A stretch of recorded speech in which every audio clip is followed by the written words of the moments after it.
Shining future, shattered dreams. End of times ain't what it seems.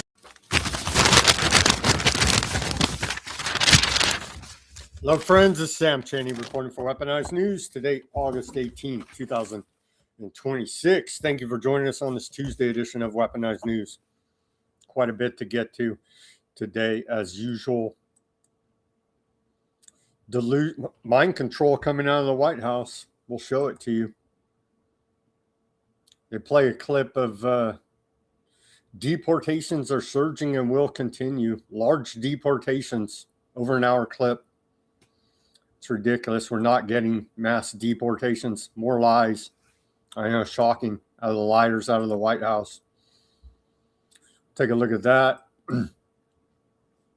There's a crazy wizard video out of Argentina protesting against Peter Thiel's Palantir house there. Take a look at that. Iran war, day 171. Trump declares Strait of Hormuz U.S. territory. Nothing could be further from the truth. We'll go over the ins and outs. Where are we at on day 171 of the Iran war? Diesel. The price of diesel's now broken $100. We're in for a world of hurt here in the economy, domestically. Iran says the Strait of Hormuz is closed. We'll take a look at the latest back and forths there. There is no negotiations going on. Was there ever for like the last freaking, was the stupid fake MOU for the last 60 days? It's a giant disaster. Trump, we need peace now. Trump needs to declare it over, declare victory, whatever lie you want to tell, say it, and let's move on. We need to get out of there now. It's dragging us down. It's dragging the whole country down. It's dragging the whole world down. Shout out to the chat if there is any. How's the audio today? Well, thank you, A-Dub. Is the audio good today? Apologies yesterday. I think I have my phone next to the mic, a little bit of it. I was freaking out because I was getting real bad feedback on my end through the headphones, and I thought the whole show yesterday was shit, but apparently it was okay. Is the audio good for you guys in the chat over there? Give me a FU something. Let me know. All right, let me get back to the news. Sorry about that. So FBI says that they got one of these bat characters out of NIH. We'll take a look at that. And of course, the same old thing. Oh, yeah, all the deep state's going down. Give me a break. We'll take a look at that, though. FBI tells us crime is way down. Audio's good? Well, thank you for the feedback there, A-Dub. All right. Let's see some other lawsuits back and forth there. Disney is suing the government, the FCC, over censorship. What else do we got? There's some crazy right here down the road from me in Madera, California. This crazy lady saying start a black militia and rob white people. I don't know why people make these crazy threats on the internet. It's going to come back and bite you on the rear end. Little economic news today. It's all bad and getting worse as we're approaching $40 trillion in debt. Take a look at a few economic stories. The big one today, though, is that the price of diesel, U.S. diesel crack, is at record high, $100, over $100 a barrel. I get tongue-tied just saying it. It's shocking. We'll take a look at that. A bunch of West Asia news. Aardvarks have attacked Syria. They almost got shot by Turkey. And so the systematic demolition of Lebanon continues. The genocide in Gaza continues. The war in Ukraine, Russia continues. It seems like it's escalating now. Russia is essentially hinting they're in direct war with UK now. after it's been confirmed over the last few days, Ukraine is using UK-produced weapons to make long-range strikes inside Russia. Russia has said in the past to America and everybody else, if Ukraine uses your weapons to hit us deep in Russia, we're going to take it the same as if you did it. Some people are saying more empty threats by Russia. We'll take a look at that. It's all quite horrific. U.S. has sanctioned the International Criminal Court there. So don't be an anti-Semitic or you could be sanctioned as well. And a bunch just more of the ridiculousness that is aardvarks. The evil that is aardvarks and the ridiculousness of it all. I'm sorry, but they're bad. I'm sorry. And I don't even hate them. I'm not even trying to say hate them. I'm just saying what they're doing is evil, man. What they're doing is freaking evil. All right, let's get to On This Day in History. And we'll get to all this crazy news on this Tuesday for you. Let's see here. On this day of August 18th, we go back to the year 1698. I did not know this. Why I read On This Day in History. Always seems like I learned something new. There's so much. On this day in 1698, Russian Tsar Peter the Great arrives in Zaandam as part of his grand embassy, where he studies Dutch shipbuilding while living incognito under the name of Peter Mikhailov. So he went undercover there, Peter the Great, low-key learning Dutch shipbuilding.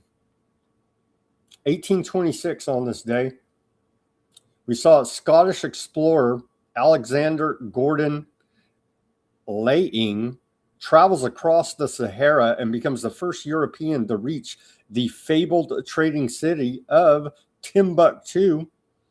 He is subsequently murdered a few weeks later upon his arrival. Not a very good trip, some would say. 1872, on this day, Aaron Montgomery Ward issues the first catalog for his mail order business. It is one sheet listing 163 available items. I remember back in the day, the Sears catalog and the other type of catalogs. I remember back in the day, that used to be a thing, ordering out of department store catalogs. Started on this day, 1872, by Montgomery Ward. 1909, on this day, Japan's gift of friendship, Tokyo Mayor Yukio Ozakai presents Washington, D.C. with 2,000 cherry trees, which President William Howard Taft decides to plant near the Potomac River. Very nice of the Japanese. On this day, 1917, we saw the Great Fire in Greece. It destroyed 32% of the city in Thessaloniki. Destroyed 32% of the city, leaving 70,000 people there homeless. 1917. 1940, on this day, the hardest day as it's become known, Battle of Britain, air battle known as the hardest day occurs. The Luftwaffe loses approximately 69 aircraft, and the Royal Air Force loses 68 in one of the largest ever air battles. The hardest day on this day, 1940, World War II. On this day, 1976, axe murder incident. Korean axe murder incident. 2 U.S. soldiers tasked with cutting down a popular tree blocking the view of UN observers are killed by North Koreans, claiming it was planted by Kim Il-sung in the Korean demilitarized zone. Those are some hardcore tree hugger Koreans there, right? On this day, 1987, Ohio healthcare worker Donald Harvey is sentenced to triple life for poisoning 24 patients. We'll take a look at the bat issues coming up here. On this day in 2005, Dennis Rader is sentenced to 175 years in prison for the BTK serial killings in Sagwick County, Kansas, bind, torture, kill killings. And on this day in 2019, 1.7 million people participate in peaceful pro-democracy protests in Hong Kong, representing an estimated quarter of the population. And then what happened right after that? Oh, the bat times came. Wasn't that convenient? And then on this day in our civil liberties history, we go back to the year 1933. Aardvark paper protests American publication of Hitler's Mein Kampf. An Aardvark newspaper on this day protested the plan of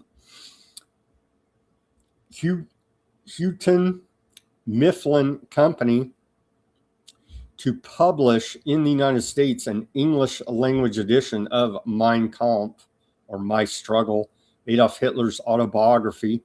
The book would be the first such edition of the Nazi leader's autobiography published in the United States. In an article in the American Aardvark Tribune, Louis Rittenberg argued that the publisher was abetting Hitler propaganda in this country, and that even a single paragraph of the book is enough to outrage one's sensibilities. The controversy over the publication of Mein Kampf was only the beginning of a long controversy over freedom of speech for Nazis in the United States. See the original 1934 ACLU statement defending freedom of speech for Nazis and other hate groups. In the 1970s, the question of the right of a small Nazi group to march in Skokie, Illinois became a major national controversy. The Seventh Circuit Court of Appeals finally ruled in favor of the Nazi group in a strongly worded defense of freedom of speech. The Nazi group decided not to exercise their right and never marched or held a demonstration in Skokie, Illinois. And on this day in 1939 in our civil liberties history, the Grapes of Wrath banned in Kansas City, Kansas. The Board of Education in Kansas City, Kansas ordered John Steinbeck's classic novel, The Grapes of Wrath, removed from 20 public libraries on this day. The novel presents a grim, realistic picture of the Dust Bowl in the 1930s. The attack on the novel in Kansas City was one of many attempts to ban the novel across the country. The Public Library of East St. Louis, Illinois, ordered The Grapes of Wrath burned on November 15, 1939, but soon rescinded the decision. Steinbeck won the Nobel Prize for Literature in 1962. 4 other Steinbeck novels have been banned or challenged over the years. The most heavily banned or challenged has been Of Mice and Men, including 29 times banned in the 1990s alone.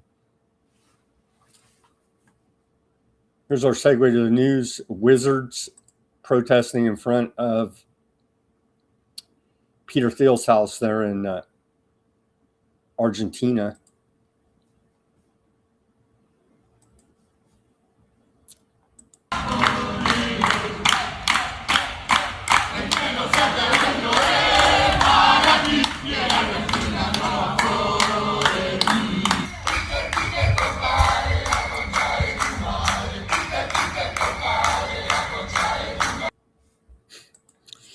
Bizarre. A gang of Argentine Gandalfs protest against Palantir in front of Peter Thiel's house in Buenos Aires, Argentina. They unfurled a banner that reads, "You shall not pass, you mother effer." Ridiculous, but it goes with the rest of the news for today.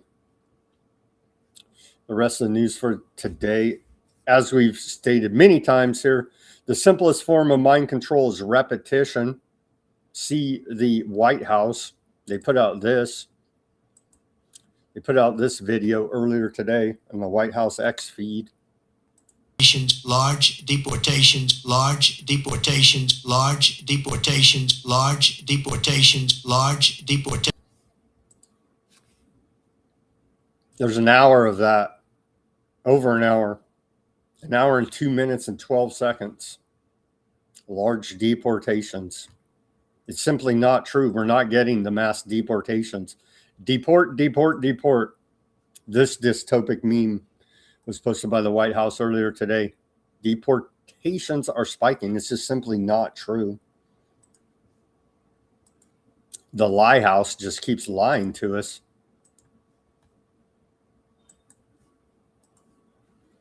Liberia agrees to accept up to 1,200 deportees from the United States, with the initial group of 20 deportees expected to arrive on Thursday, according to Reuters. And their Department of Homeland Security, and I don't doubt that it's true, they're constantly posting the illegal alien killers and rapers and all this stuff came into the country under the Biden administration, but the government doesn't hold itself accountable, so it falls on deaf ears here now. I agree. Get every illegal alien out. To start off, they're breaking our immigration law. They need to either get their status right or get the hell out of the country, self-deport, or be deported. However it may go, but we're just simply not getting it. Let's take a look at the numbers here now.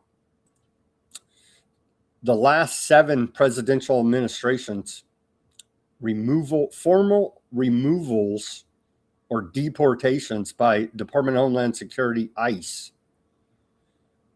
Old man Bush, George H.W. Bush, one term, 1989 to 1993, deported 141,000. Bill Clinton, 2 terms, 1993 to 2001, deported 1.06 million. Baby Bush, George W. Bush, 2 terms, deported between 2001 and 2009, deported 2 million to 2.4 million. Barack Hussein Obama, Barry Soetoro, 2 terms, between 2009 and 2017, deported 3.1 to 3.3 million. Trump, his first term, 2017 to 2021, deported 1.2 to 1.3 million. Biden, one term, 2021 to 2025, deported 545,000 to 700,000. Trump's second term, or about year and 3/4 in here now, 500,000 to 600,000. That's it. So we do some quick math here. We'll even be generous to Trump administration and give them the larger estimated in his first term, 1.3, and we'll even give him 700,000.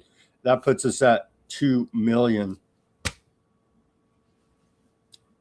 So that's way under what these other presidents have done, and their campaign was not about mass deportations and blaming the Biden administration.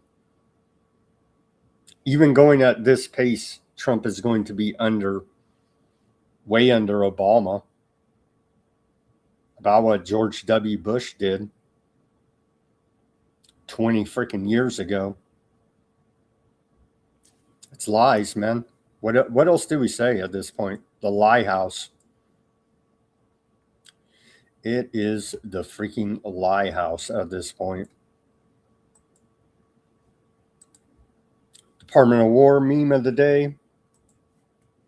We are going to win. Really? It's not looking so good. It's not looking so good. Trump has ordered his top envoys to halt talks with Iran, signaling a major shift in strategy. The administration is moving away from trying to, quote, hammer Iran as soon as possible and toward a long-term effort to, quote, strangle Tehran through sustained economic and military pressure. The goal appears to be increasing pressure over time until Iran is more willing to accept Trump's terms. And here is Trump saying as much earlier today. There are no talks or conversations going on or scheduled with the Islamic Republic of Iran. The naval blockade remains in full force and effect. The Hormuz Strait is open and operating. All water mines have been removed or detonated. It's just not true. It's just simply not true. And Trump posts this meme. U.S. oil prices extend gains toward $85 per barrel. That's not the big one. The diesel is, though. They're both big, but diesel's the back of the majority of transport of goods. So here's a delusional post by Trump. New U.S. territory, Strait of Hormuz. It's just simply not true.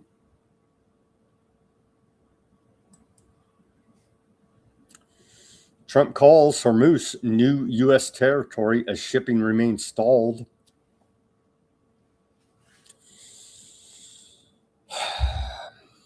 Trump also claims Hormuz is open and operating and that all naval mines have been removed or detonated.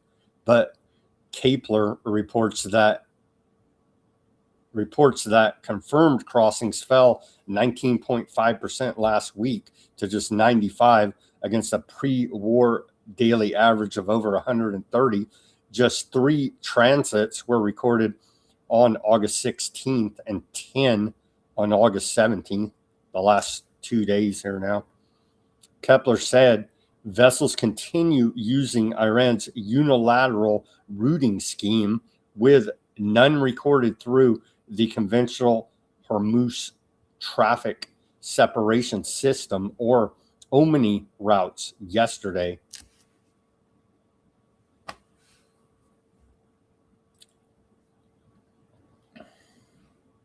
A planned Iraq-Syria oil pipeline promoted by U.S. officials as a way to bypass the Strait of Hormuz. Why do we have to bypass it? It's U.S. territory. A way to bypass it will take 4 years and cost at least $15 billion, according to Reuters. The damaged Kirk Banais line cannot simply be repaired. An entirely new system would connect Iraq's south and northern oil fields to Haditha, then Syria's Mediterranean port of Banais. The United States says initial capacity could reach 2 billion barrels per day, but feasibility studies have only begun, and land rights and clearance pose further hurdles. Here's the proposed pipeline to bypass the Strait of Hormuz. We're going to take the oil from here and ship it over there and ship it out that way. Maybe. Pipe dreams. Why do we even need it if it's U.S. territory, the Strait of Hormuz? Ghalibaf, Iran's parliamentary speaker, says Americans think squeezing Iran harder will win concessions that were never part of the agreement. Bessent and Hegseth are way out of their league. Stop waiting for the clown crew to pull a rabbit out of their hat and clean up the mess you made. He went on to say, the Strait of Hormuz will remain closed until the U.S. naval blockade is lifted. Our frozen assets are released. Oil sanctions are removed. Threats and military operations on all fronts end, and all terms of the MOU are fulfilled.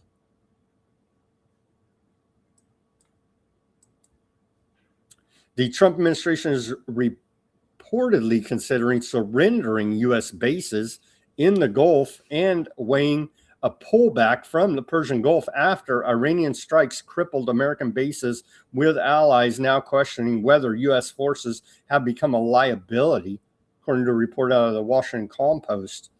Eight people familiar with the matter told the Washington Compost that the War Department is assessing whether to rebuild damaged bases or scale back U.S. military footprint in West Asia. It's all a secret plan, bro. We just don't understand. No, we underestimated Iran's retaliation capabilities, and our bases are sitting as sitting ducks and looking like liabilities to Persian Gulf countries.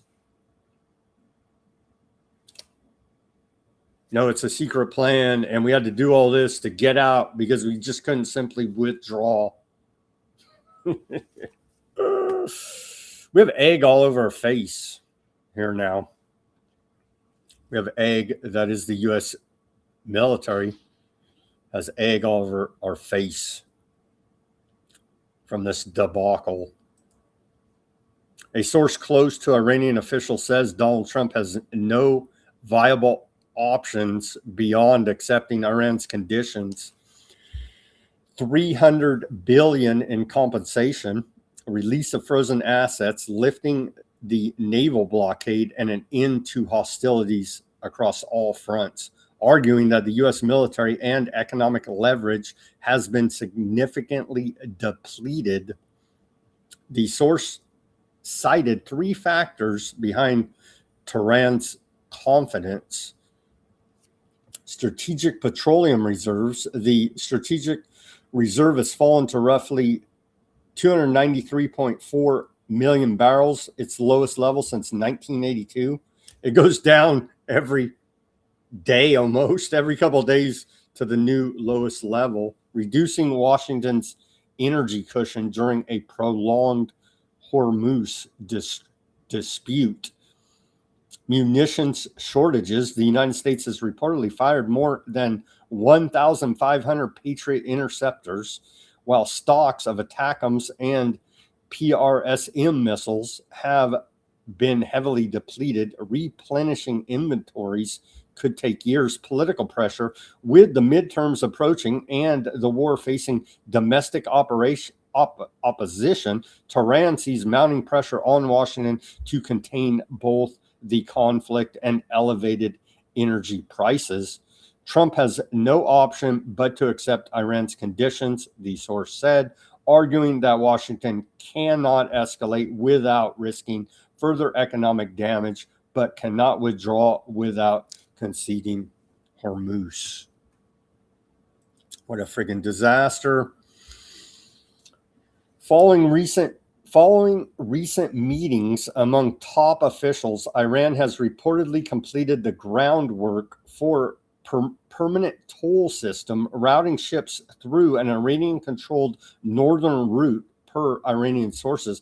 If Iran applies previously reported fees of 5% to 7% of cargo value are applied, potentially generating up to $100 billion in extortion money. They got the gun pointed at your face. If you want to cross here, pay us or we shoot you. The environmental safety fees, they're calling them.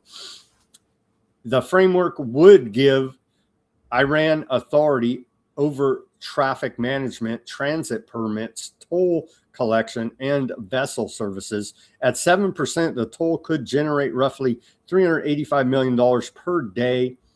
A VLCC carrying 2 million barrels could face a fee of about $11 million, with collection costs reportedly minimal.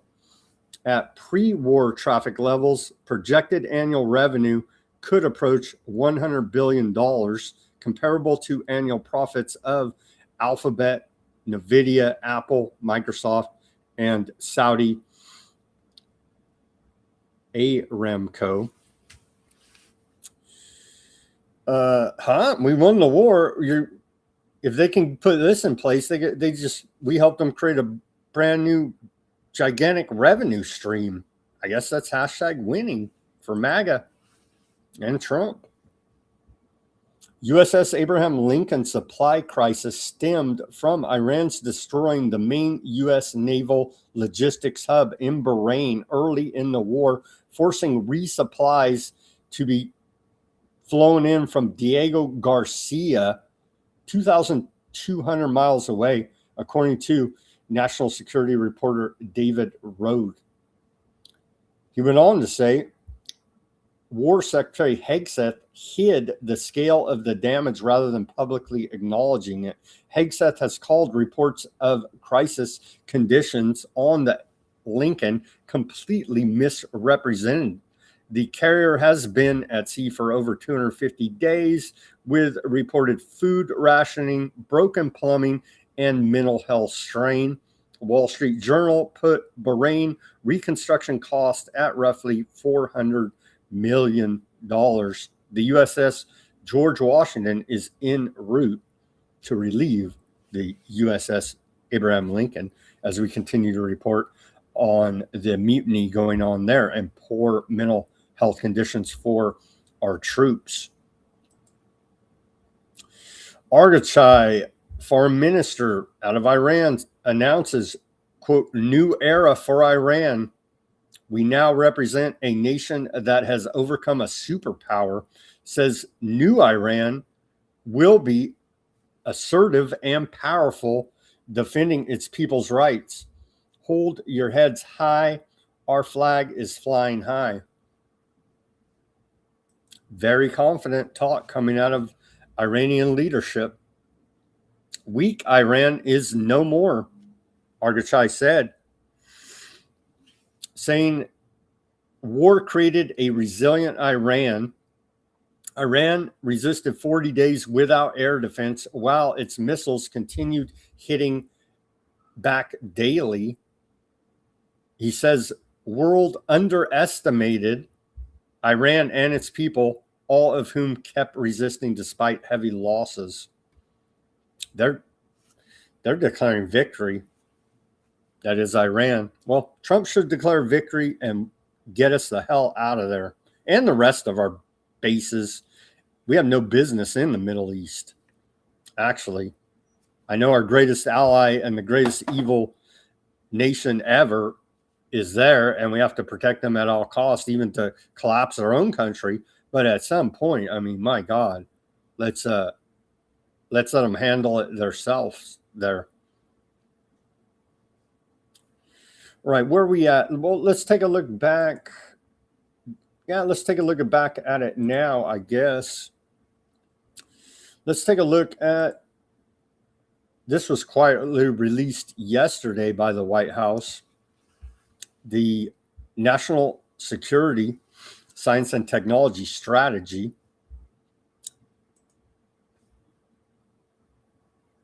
Only 24 pages. Only 24 pages. I think I'm going to read you the summary here now. I'll link to it at Weaponized News Substack for those interested. Again, 24 pages, not that dense of a read. They say it piggybacks off of 2025 National Security Strategy, which we reported last year at the time. Let me read you through the summary here. National Security, Science and Technology Strategy supports 2025 National Security Strategy, focuses U.S. science and technology on military capabilities, homeland defense, and direct national security needs. Posture must be focused, resilient, agile, and secure. The pillars listed in the report go as follows: focus techno-strategic competition on battlefield advantage, undersea space, AI/autonomous autonomy priority. Also, air long-range strike and C5ISR. I don't even know what that's abbreviation for. And homeland threats, borders, nuclear deterrence, Golden Dome missile defense, cyber, and bioweapons shape competition to U.S. strengths, avoid costly mirroring, build technological resilience via forward assessments, leadership in transformative tech, AI, biotech, and quantum, national resilience architecture, redundancy, modernized infrastructure, and keeping adversaries out of critical systems supply chains, accelerate innovation by incentivizing private academic contributions, removing regulatory burdens, and reforming acquisition, OTAs, milestone contracts, executive orders on defense and space, protect science and technology via stronger research security, modernize CFI US outbound investment screening, and streamline export data controls, implementation, workforce, STEM talent attraction. We're going to get to more of that. They're recruiting right now at the Department of War to go ahead and build out the rest of Skynet. We'll get to that reporting later in the show. Research and development infrastructure, targeted federal funding, compliant private sector, non-federal partnerships, ally partner leverage, priority battlefield domains, undersea space AI autonomy, key enabling CETs, advanced manufacturing materials, AI, hypersonics, semiconductors, quantum, biotech, space tech, etc. Homeland focus, borders, nuclear deterrent, Golden Dome, cyber, and BW defense, shape competition to U.S. strengths, use mix of exquisite plus attainable systems, lead in uncertain transformative tech, AI, AGI, biotech, quantum computing for long-term resilience, build redundancy and grateful degradation into critical architectures, accelerate via private incentives, deregulation, acquisition, reform, strengthen research security, outbound investment limits, export controls, home source supply chains, partner with trusted allies, align federal research and development, workforce, and infrastructure tightly to national security priorities. Again, I'll publish I'll link to it at Weaponized News Substack, and you could go read it all. 24 pages there yourself.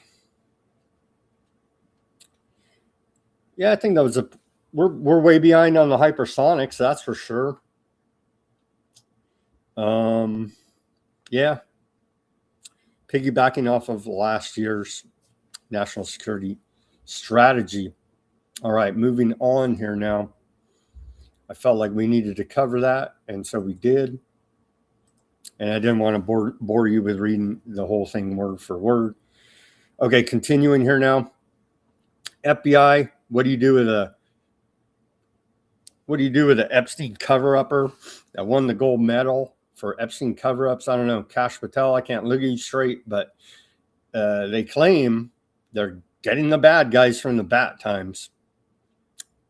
He says, after FBI investigation with our DOJ partners, Dr. Fauci's associate, David Morans, this guy,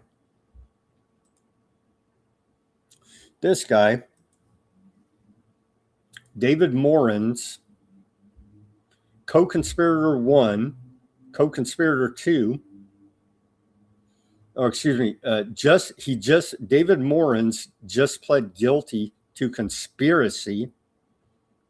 in a scheme to avoid FOIA requests and the Federal Records Act connected to bat research grants. The FBI uncovered that Morin's co-conspirator 1, co-conspirator 2, and others conspired during the bat times to defraud the United States after the National Institute of Health terminated co-conspirator 1's grant.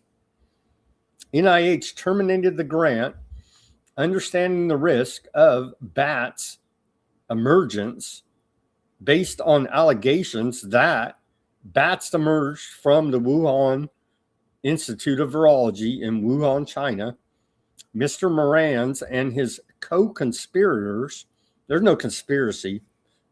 It's the language the Department of Justice uses in its indictments, but make no mistake, there's never a conspiracy. Don't be crazy.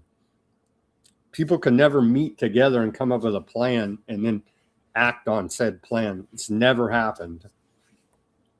Mr. Moran's and his co-conspirators then agreed in writing to intentionally hide their communications from public view by corresponding through Moran's personal Gmail account rather than his official NIH email account. So these people are just freaking morons, idiots, protected by the corrupt government using Gmail accounts to carry on the bat conspiracy, we're told to believe, by the lying criminals at the FBI. The FBI investigation remains ongoing. No one is above the law. I can't look you straight. Cash Patel wants you to know. Violent crimes down, allegedly, according to the FBI here now. They say violent crime in America is down 10.6%, murders down 23%, rape down 18.6%, robbery down 19.6%, and aggravated assault down 7.2%. They're bragging up the drop in violent crime here. The largest ever, they tell us, in 90 years or something, and it was down like 9%. Police state and cameras up everybody's rear end, and crime's down 9% nationally. Just lock yourself in a little room and you'll be safe too. ABC files First Amendment lawsuit against FCC claiming Trump administration retaliatory campaign against its speech. I don't know if you guys saw, and I'm not going to play it because they always tag it with copyright, but Rosie O'Donnell took over the late night show of the stupid, I can't remember his stupid name, late night show, and she did pretty good by most reports, not spending it all on bashing Trump. But let's give Rosie O'Donnell a little credit. She's been calling out Trump for a long time there in New York, saying what a scumbag, con man, piece of garbage he is. We should have probably listened to Rosie, because it's turning out her allegations on the money.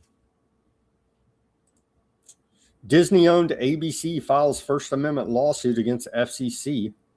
The lawsuit comes after the FCC began an early broadcast license renewal process tied to Disney DEI practices. The lawsuit, ABC is calling for the FCC to halt its early broadcast renewal proceedings. Jimmy Kimmel is who Rosie O'Donnell's guest hosting for this week. Who even watches it anyway? You know what I mean? I see clips here and there, but like whatever. It's all garbage. Throw your TV out the window. All right. Blasting through today, doing pretty well on the time I see. Let's flash back now to Sinead O'Connor. She was calling back this satanic PDF network a long time ago. She was naming the Pope as part of it. Flashback to Sinead O'Connor, 1992. We know we will win. We have confidence in the victory of good over evil.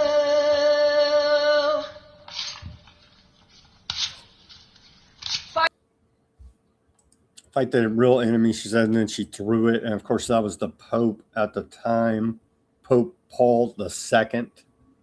And it essentially, her protest there saying she was abused by the Catholic Church essentially ended her music career for the time being there. Very bold at the time, 1992, to publicly declare it. More of these instances of celebrities on the back of Hayden Panettiere dying of alleged drug overdose after she had exposed Hollywood sex trafficking 3 months earlier. Flashback to Anne Heche. Remember this incident when she was allegedly on drugs, drunk, wrecked her car, and then turns out she wasn't dead. They have her in the freaking body bag. Remember this crazy scene? Anne Heche on the stretcher, getting put in the back of the ambulance, tries to escape the body bag before she's finally done in,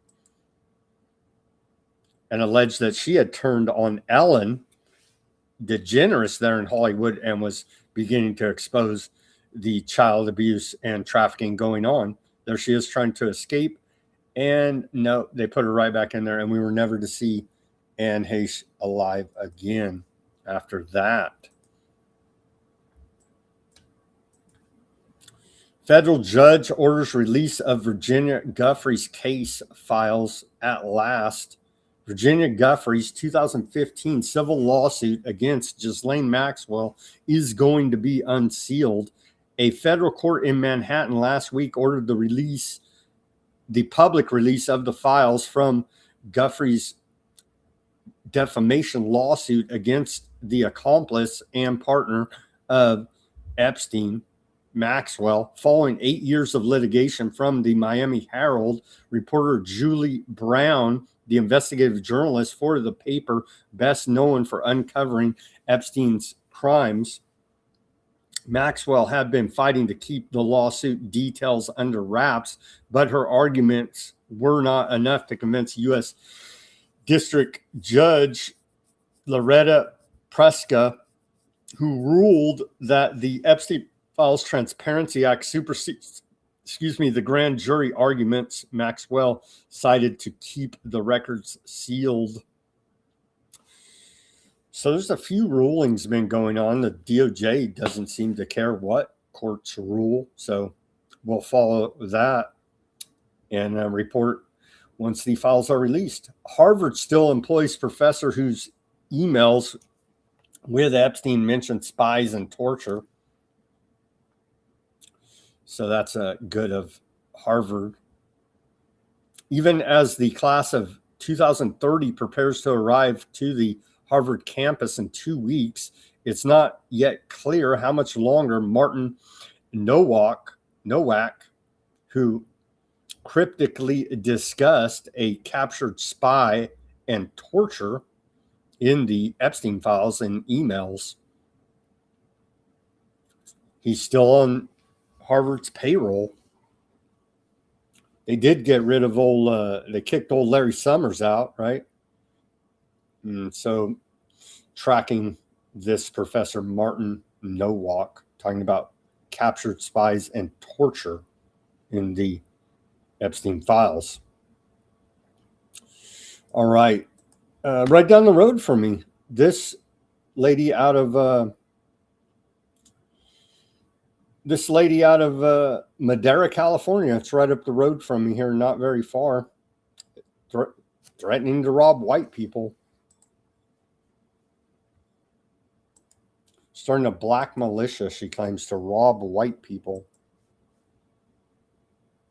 Hey, I'm starting a black militia. So if you're black, if you want to shoot some guns, come find me. We're going to rob some white people.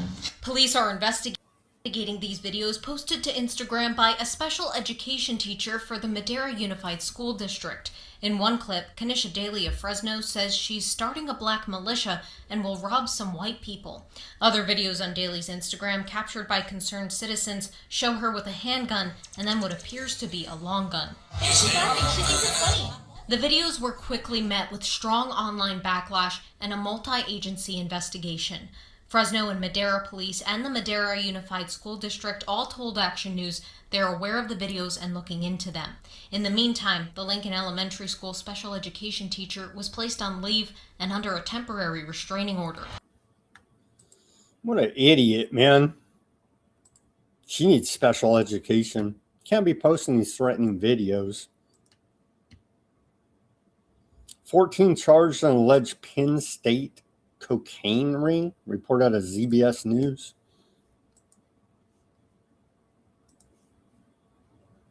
Fraternities at Penn State University are at the center of a highly profitable cocaine ring, according to state prosecutors, who say the drugs were cut and packaged right there in the frat houses, sometimes by pledges. Among those charged, 13 current and former students and one student's father. More now from CBS's Michael George. Investigators say all but one of the 14 charged were Penn State students at the time of the alleged criminal conduct. Pennsylvania's Attorney General Dave Sunday says the drug operation was run inside two fraternity houses in 2023 and 2024. Cocaine was primarily packaged at the fraternity houses, and in fact, we found a pattern of events that showed cutting and bagging cocaine was for some pledges and indoctrination into the Delta Upsilon and Sigma Chi fraternities. Authorities say the two main dealers were senior members of the fraternities. Agostino Abatiello was at the very top of the chain. Thomas Robinson was a rung below that on the ladder. According to the criminal complaint, the drugs were sold at parties and other college social events. One defendant is accused of buying more than 5 pounds of cocaine in a 9-month period. 6 defendants are facing felony charges. 8 others are charged with misdemeanors. Penn State says it's placing Delta Upsilon on interim suspension pending an investigation. It says Sigma Chi isn't recognized by the university. The packaging happened at off-campus fraternity houses. And there was one non-student charged. Paul Robinson, the father of one of the suspects. Authorities say he concealed evidence, including a safe containing drugs and cash.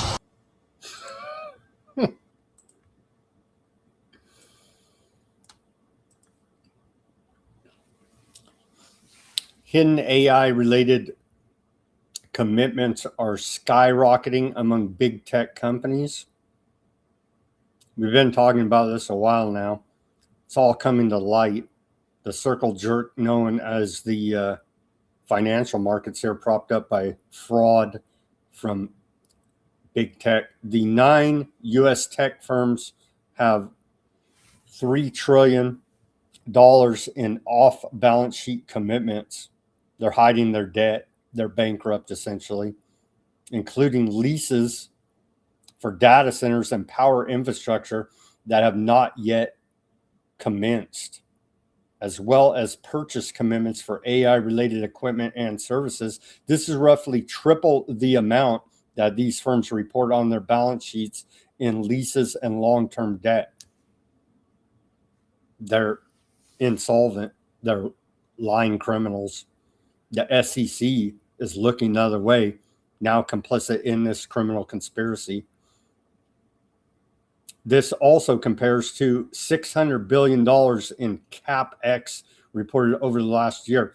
Alphabet, Google alone posted an increase of more than 800+% in off-balance sheet obligations, more than 7 times its increase in CapEx. This was followed by Meta, which reported an increase of more than 750% in such obligations, more than 9 times the increase in CapEx over the same time period. AI infrastructure is driving one of the largest corporate investment waves in history. And here's a nice little graph to show you the fraud. This is what they claim their debts are on their balance sheet. This is what their real debts when we add them up, and should actually all be on their balance sheet. But they're playing a bunch of these accounting games and not being forthright and honest.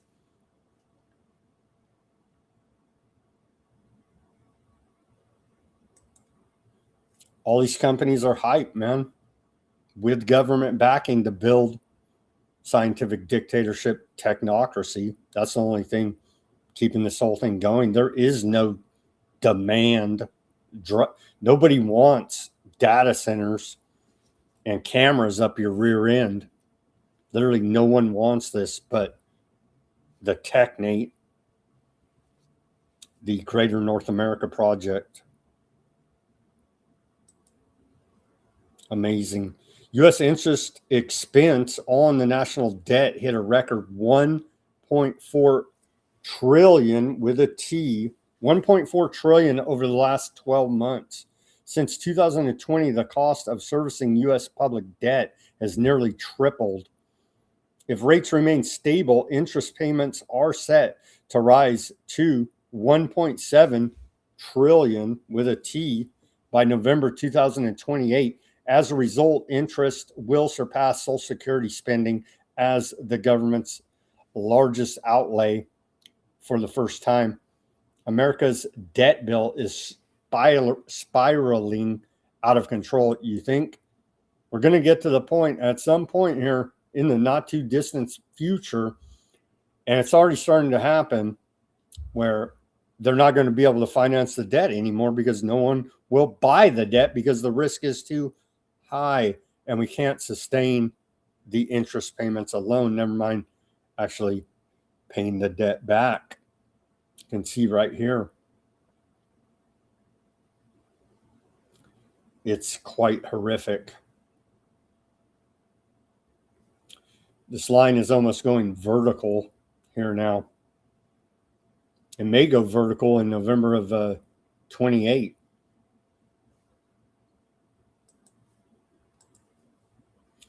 And then a meme snapshot from Amanda Goodall. I just saw this scrolling through the X, and it represents perfectly the Jenga house of cards that is all these markets and all their fake evaluations and all their fake stock prices. The circle jerk of the U.S. economy in cyberspace, essentially, not Main Street, Wall Street. A great representation of these two lying criminal companies. Well, they all are, right? I like how they put JP Morgan right here in the center, because they're the big gangsters propping all of this up at the end of the day.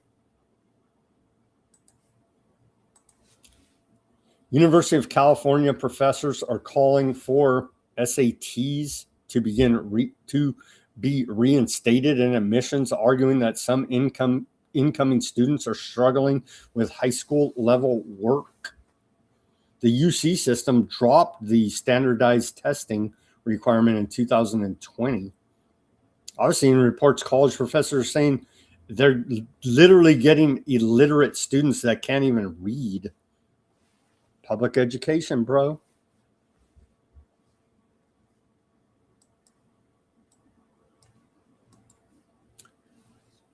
You and I are struggling to put groceries on the table on Main Street, but Wall Street and the military industrial complex are profiteering handsomely at the same time. GE Aerospace just got awarded a giant contract by the U.S. Air Force. Let's watch this report. A big old contract for these jet engines. It must be nice to have your company based on murdering people. U.S. government pays handsomely.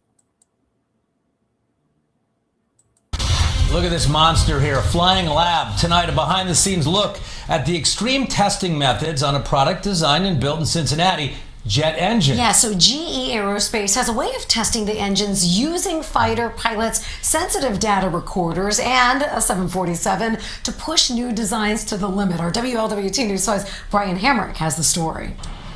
Well, this isn't a view of the 747 you usually get, but the folks who fly this plane, they're not in it for the view. You can't buy a ticket for this plane, and you probably wouldn't want to. Not with goals like this. We are not nice to these engines at all. And buckle your seatbelt because it gets more dicey. We put them through the harshest conditions we can. Despite the wings, jet engine, and cockpit, it's not entirely an airplane. It's a GE Aerospace laboratory. So this is our 747-400 flying testbed aircraft. Come on up. Nathan Camps is GE's principal test flight engineer. What they do is test commercial GE aircraft engines under the most extreme conditions. Our whole point is to go gather the engineering and certification. It's so rad. How much is that even worth? Did they even say here? They got a giant contract for these engines from the Air Force. They didn't say in this report what the contract was valued at. Great report there out of the local Channel 5. They didn't even say what it was. Oh, here we go. Oh, remember we're going to audit Fort Knox. We got Rand Paul assuring us the gold's there. We're going to get Doge checks. We're going to get, some other check? I can't even remember all the lies that Trump and Elon Musk and the rest of these bastards have told us over the last year and a half. Taiwan is giving every citizen $314 cash, calling it an AI dividend from its booming semiconductor-driven economy. First half growth hit 14.15%, the strongest growth Taiwan has seen in 50 years. Defense spending also hit a record, crossing 3% of GDP for the first time. But the citizens of Taiwan are going to receive a, quote, AI dividend. Now, all we get here in America is cameras up our rear end. All right, let's take a live commercial break here now. Give me the like, share, subscribe, push that notification button. Thanks for hanging that first hour with me on this Tuesday edition of Weaponized News. Everybody go to weaponizednews.com/shop. Get yourself a holograph sticker over there. We have the white background sticker and the clear background sticker. weaponizednews.com/shop. The link's in the description below this video.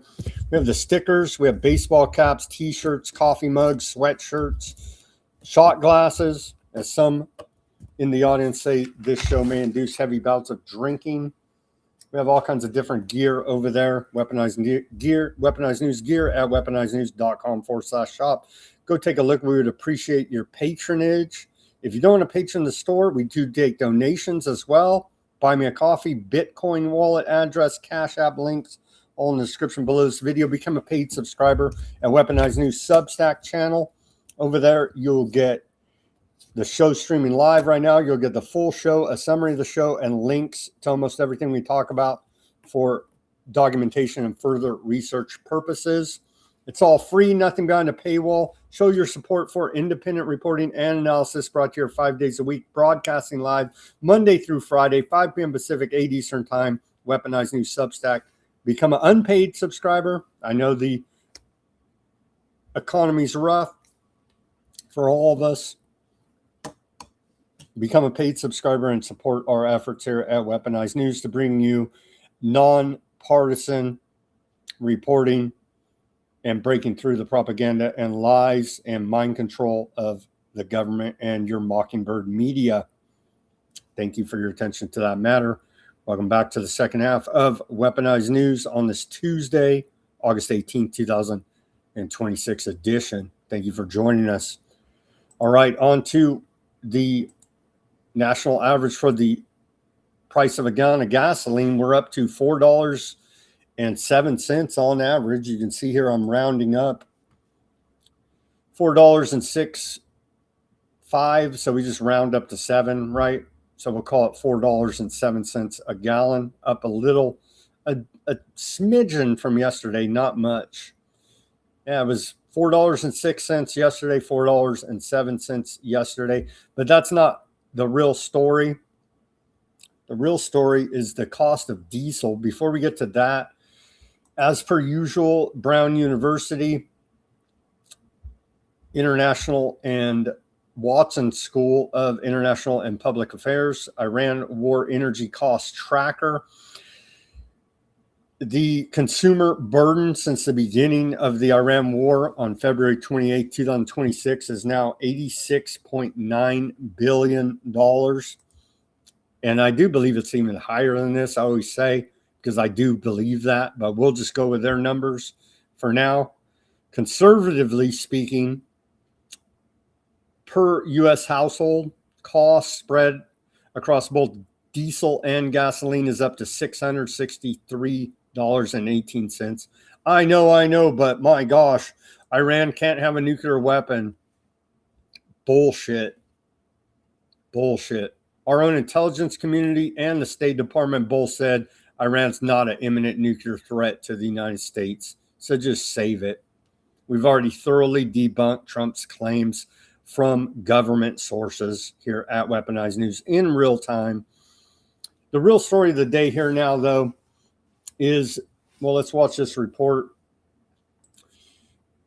It is the U.S. diesel cracks spread has shattered historical records, surpassing $100 a barrel for the first time in history. The measure is the premium of U.S. ultra low sulfur diesel, ULSD, futures over West Texas Intermediate, WTI, crude oil futures, and it has reached an all-time high of $102.20 a barrel due to acute global supply disruptions, i.e. the Iran war. Before the outbreak of the Iran war, normal historical diesel crack spreads typically average between $15 and $25 a barrel. Bob McNally, founder of Ripidan Energy Group and former White House energy advisor, cited direct hits to physical refining infrastructure in Russia as also playing a key role. He says high diesel prices are a critical macro indicator to watch. Again, there's an engineered energy crisis blowing up petroleum factories all over the world, leading to global engineered famine, leading to global engineered depopulation. Let's watch this report from CNBC from Bob McNally. I'm going to see it trickle down to everything, the cost of food, to transport, virtually everything here now with these high diesel prices. Conflict spreading. It was just a matter of time for the Houthis to get involved. So now, while we have some good days in terms of getting some more oil out of Hormuz, we're getting some transits up to, on a given day, maybe 9 million barrels a day, maybe 7. But then that's offset by a loss from Yanbu. It's also spread, Carl, to Russia. We were saying that the Ukrainians are going to take down so much refining capacity in Russia that the world's second largest diesel exporter, Russia, after the United States, was going to have to reduce and now ban its exports. And so just this morning before we went on, the margin of turning crude oil into diesel fuel took out $100 a barrel itself. That's just the margin. So it's a historic day, and the conflict is spreading. It's not just about Hormuz anymore. Yeah, we have those diesel crack spreads, a big discussion late last week. I think it was Goldman that said maybe diesel is the ultimate geopolitical hedge. Do you consider it sort of the locus of pain around the world? It is. It is, because diesel is the most economically embedded fuel we have. My friend Kevin Book was on with you this morning today, and he pointed out, and he's right, it's in transportation, it's in heating fuel, it's in agriculture, It's in industrial uses. Diesel, gas oil, it's the most widely sort of economically used fuel. Gasoline's great. We all talk about gasoline because we all tank up. But around the world, the main product is diesel. So it is the important macro fuel to watch. And again, it is taking out $100 a barrel margin, all-time historic high, and still rising. And that's going to lead to millions of people in the third and fourth world starving to death. Okay? And we're going to see implications here from fertilizer and the diesel and other fuel costs and other inputs into agriculture. We're going to feel the pain here in America as well. Those in the third and fourth world, millions will starve to death. Tens of millions are going to be plunged into poverty if they're not already.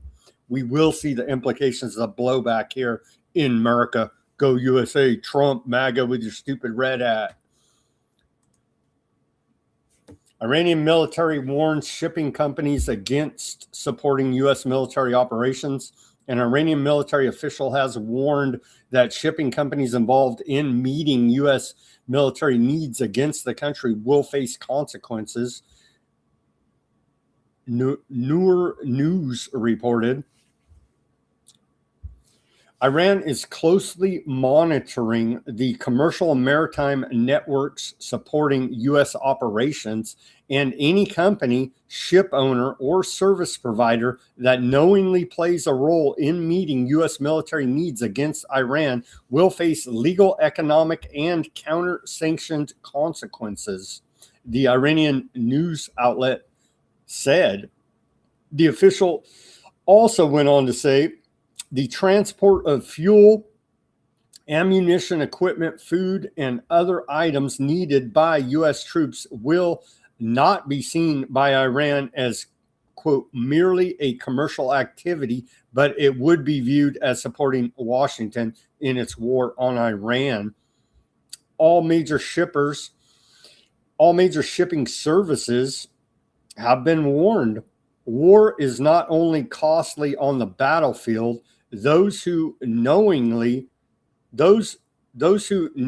nature of the mission provide the commercial and logistic infrastructure for military operations against Iran cannot expect their role to remain hidden from Iran, the military source said. Kind of like Russia, Iran saying the same thing, it makes sense. Because when it first started, they're like, oh my gosh, Iran's gone crazy. They're striking all their neighbors. They're hitting the UAE, the Bahrain, all. Bro, that's where U.S. bases are and where the attacks are coming from. That's where they counterattack back to. Give me a friggin' break. And so now they're saying the same thing Russia says. If we can link it back to you, that's where the attack came from. We're going to attack you, bro. Russia has said the same thing. We're going to take it, even though you're using proxies, we're going to take it as if you did it, and we can see through your proxy, right? Iran detains 5 vessels near Strait of Hormuz over fuel smuggling claims. Iranian authorities detained 5 vessels in the waters off Syria and seized 3,400 liters of smuggled diesel fuel. Now we're going to get down to smuggling diesel fuel, according to the commander of the Minab naval base, which was destroyed many times over, but somehow they still have a naval base and a commander there seizing diesel. The commander said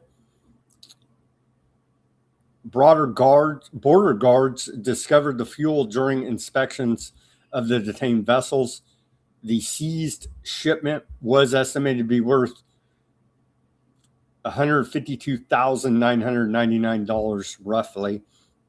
5 suspects were arrested during the operation, and after cases were opened against them, were handed over to judicial authorities for legal proceedings in Iran.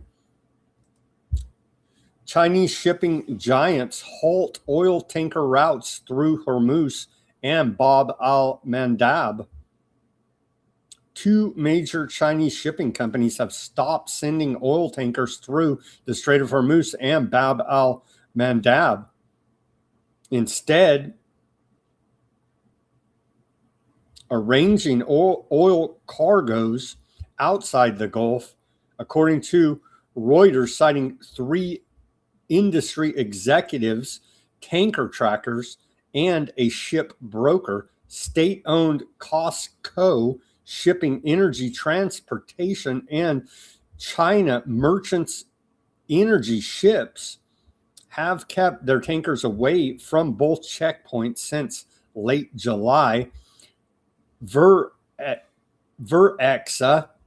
tracking data and ship broker showed as security concerns disrupt crude shipments to the world's largest oil importer. The two companies' decision to avoid both waterways followed communications with central authorities, according to a state oil trading executive and two Chinese shipping executives familiar with the situation. It's closed, man. It's U.S. territory and it's closed. So good job there, Trump.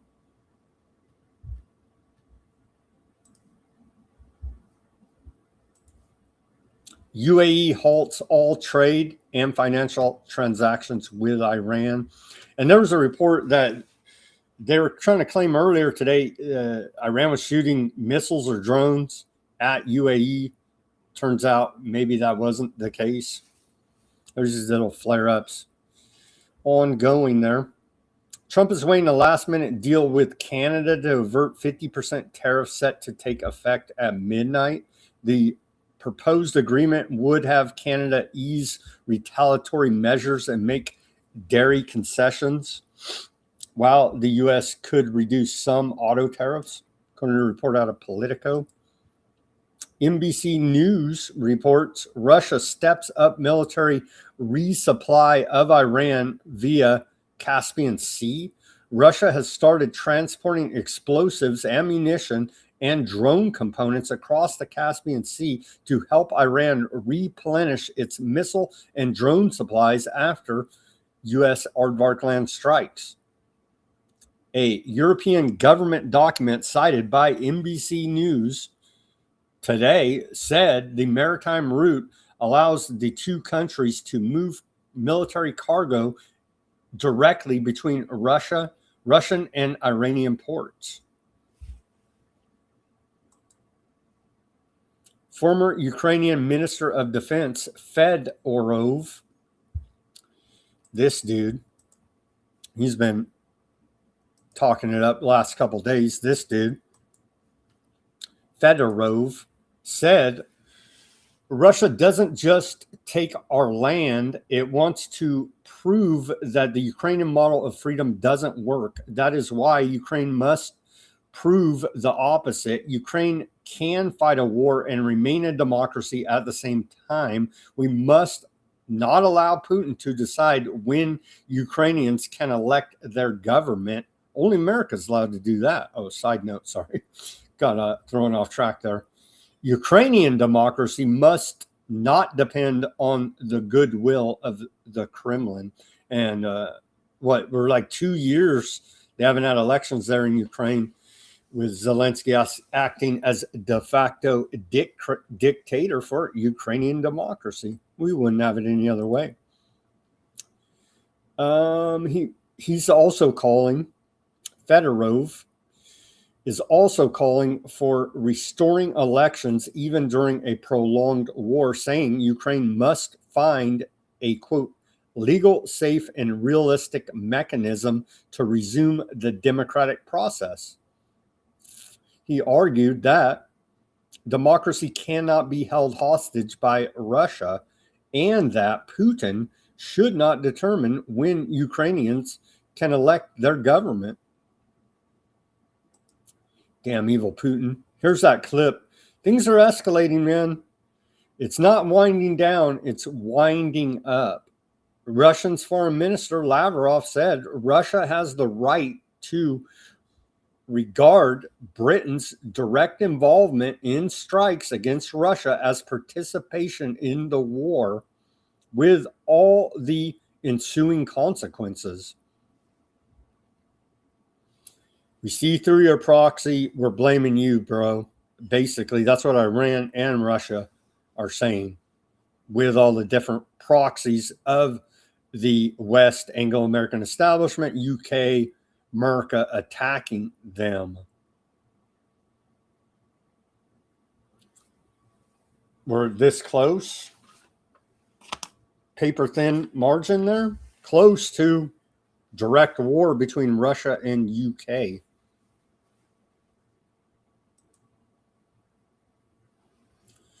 What does new puppet there in UK say? Prime Minister Andy Burham on Ukraine says, we support Ukraine 100% against this illegal war led by Vladimir Putin. We are providing support so that Ukraine can defend itself, and that's been the British position all the way through this conflict. True, but what has changed is the long-range strikes by Ukraine into Russia, hitting Moscow, blowing up their freaking Amazon, their wild berries, targeting civilian infrastructure, targeting the petroleum manufacturing capacity. And so that is what has changed. And Russia said for a long time that we're going to take it, US, UK, all the rest of you. When you start doing these long-range strikes via your proxy Ukraine, with weapons you provided them, we're going to take that as a direct strike by you. We're there now. Ukraine launches massive drone swarm at Moscow, hits Wildberries logistics hub. We've been covering this. It's ongoing. Again, Wildberries is equivalent to our Amazon here. Same type of e-commerce operation going on there, and they keep bombing the hell out of their warehouses. There, I'm sure, are massive supply shortages going on to their customers. Ukraine launched a massive swarm of drones overnight with 620 drones targeting Moscow region, hitting the largest logistics facility of Russian e-commerce giant Wildberries.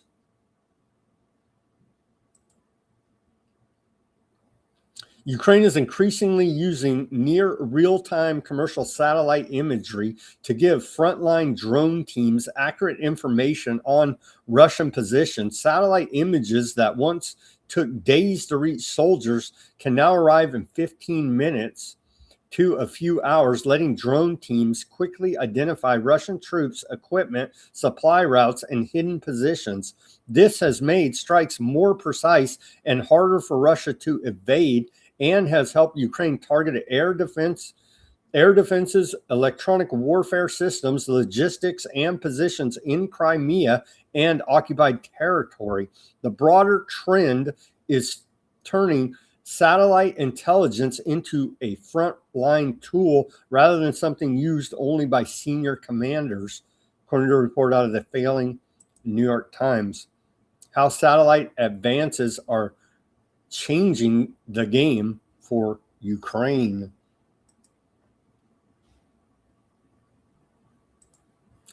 We need peace. Stop it.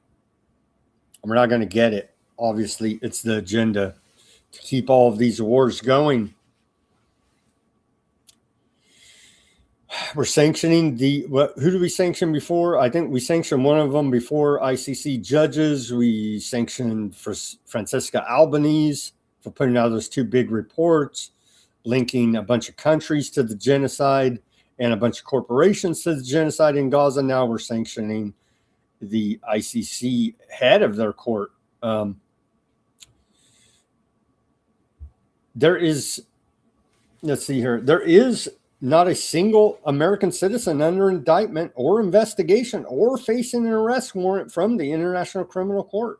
There is no active legal proceeding or pending cases against any U.S. citizen at the court.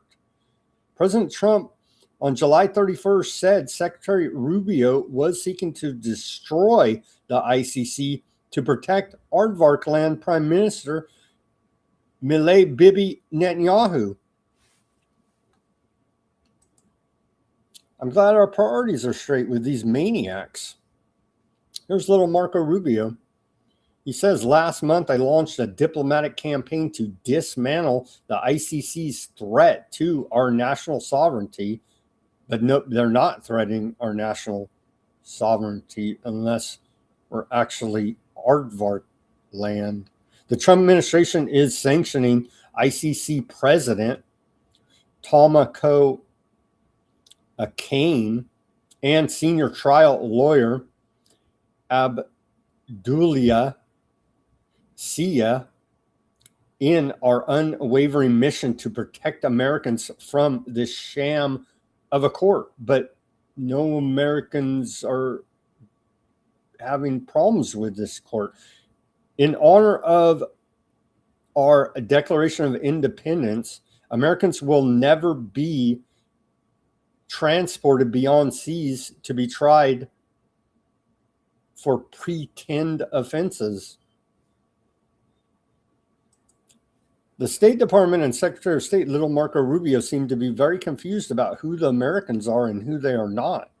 They are not the aardvark land. Shocking, I know. So this lady now is sanctioned out of Western banking, essentially.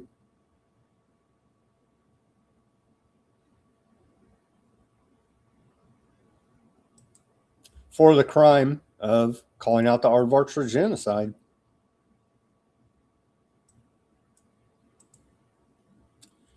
But thankfully, they're putting up their puppet governments all over the world, so not much to worry about for the Zionists, is there now? Colombia is set to withdraw from the International Criminal Court. U.S. War Secretary Hegseth has explicitly urged allies to leave the ICC, calling it fake and illegitimate. Yeah, I think they also indicted Putin. We hate Putin, right? For war crimes as well. No? Okay. Colombia would be the first major Latin American state to leave, joining Venezuela, Chad, and Sahel states in 2026 wave of ICC departures. They found their moral compass. It has nothing to do with Zionist takeover.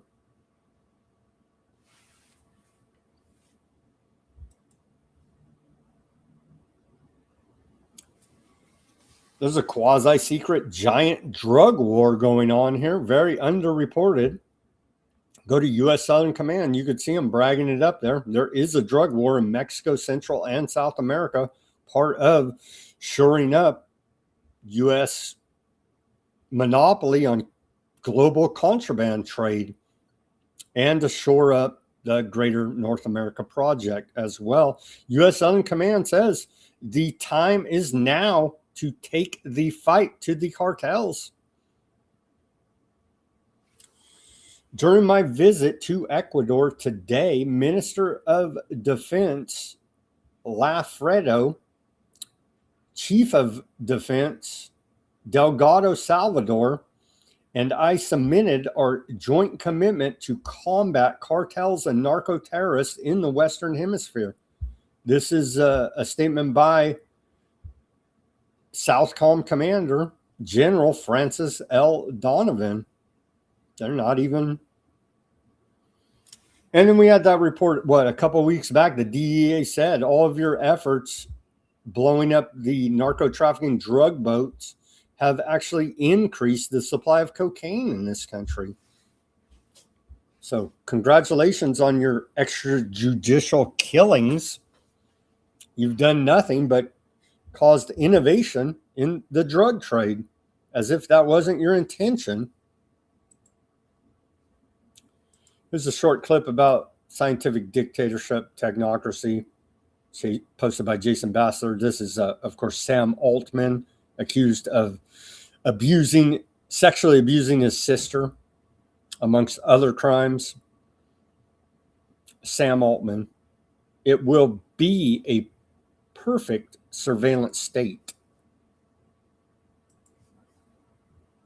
One dystopia that I'm particularly nervous about 10 years from now is we overreact to AI safety. And so we say, look, everyone, you're going to get a cure for cancer. You're going to have material abundance, but you will have no freedom. You will have no agency. It will be a perfect surveillance state. There will be no privacy. And that's what you're going to get. You're going to get great comfort, but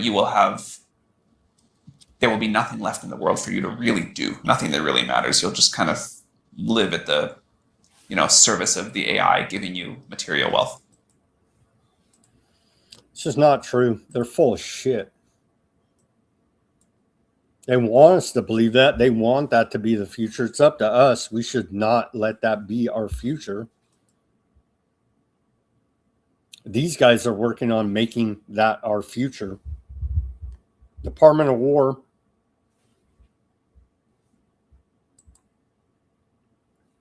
Department of War posted this. Undersecretary Michael, this character right here, says Undersecretary of Department of War Michael recently met with several Department of War's highest performing Viceroy Maven scholars on the steps of the Pentagon.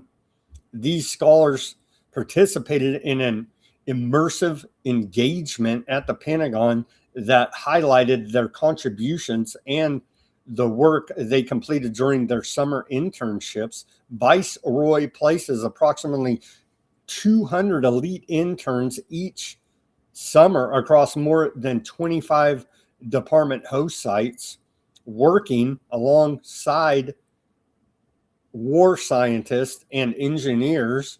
These scholars tackle high-stakes challenges in AI, cybersecurity, software modernization, and the electromagnetic spectrum. Over 60% of Viceroy scholars transition directly into federal, state, Department of War, or defense industrial base roles after graduation. Their technical expertise and active contributions help ensure the joint forces maintains its overwhelming lethality. And so these are the young scholars being charged with helping further build out Skynet.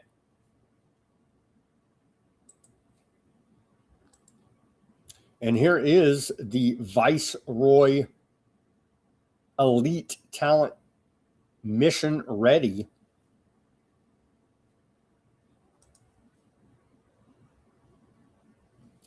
Answer the call, building the next generation of technocrats. No, of leaders, it says here.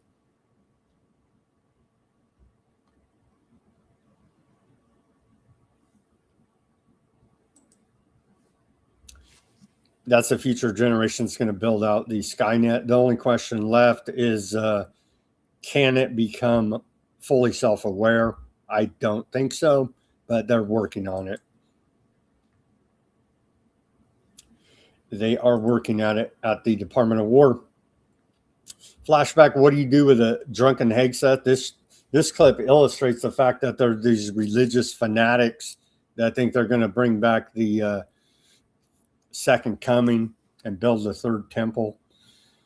There, Solomon's third temple. Let's watch this old clip of now Secretary of the Department of War, Pete Hegseth. He's all in on this delusional fulfillment of biblical prophecy, in large part engineered by the Zionists. So remember this clip. Jennifer and I and others had a chance to go see the Western Wall of the Temple Mount, the Western Wall tunnels, so much of the old city. And as you stand there, you can't help but behold the miracle before you. And it got me thinking about another miracle that I hope all of you don't see too far away.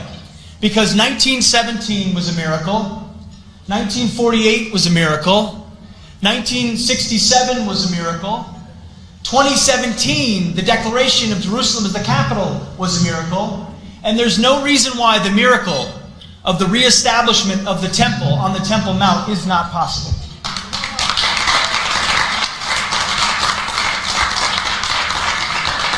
I don't know how it would happen, You don't know how it would happen, but I know that it could happen. That's all I know. This guy should be in no position of power. They should actually all be locked up in the insane asylum. We'll get to how it's going to happen. The aardvarks are in there praying at the Al-Aqsa Mosque. We'll get to that report. Show you what sick degenerates these freaks are with their Noahide censorship laws. Randy Fine, Mike Caruso, and Ron DeSantis. Mike Caruso co-authored Florida's IHRA anti-septicism censorship bill signed by Ron DeSantis in aardvark land in 2023, was arrested this morning for child molestation. This guy right here.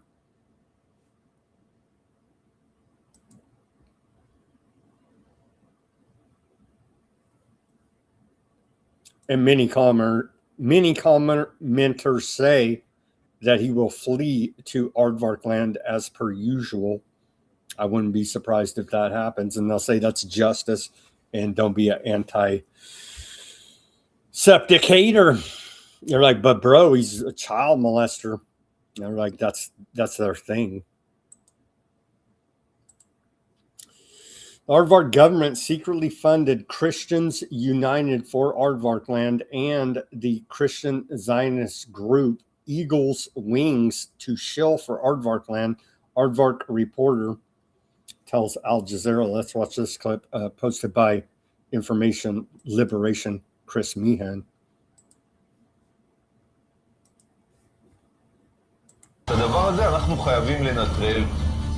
They wanted to fund American organizations to combat the BDS movement. But the Foreign Agent Act of the USA requires all organizations getting funds from other governments to be registered. The Ministry of Strategic Affairs used an organization named Concert as a buffer to channel the money. The Ministry of Strategic Affairs was fully aware that this was a problem with the laws of the United States of America. The Director General of the Ministry of Strategic Affairs said it in an open Knesset hearing. קונסרט הוקמה ב-2018 כחלק מההבנה של המשרד שהיא, יש לארגונים יהודים בעולם או פרו-ישראלים בעיה לעבוד עם ממשלת ישראל. ובצדק. ההבנה הייתה, כשהקימו אותו, שיהיה להם יותר קל לבוא מול חלץ אזרחי מאשר מול פעולה שממשלת ישראל עומדת בפרונט. בסוף אתה רואה העברה בנקאית מחלץ ולא העברה בנקאית מממשלת ישראל. זה היה הרעיון. We found out that all kinds of organizations in America were getting funds from the Israeli government.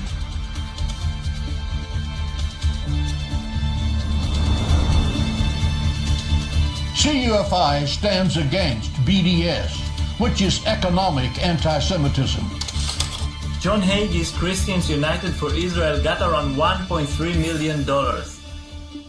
Half of that came from the Israeli government and the other half from Concert confidential donors.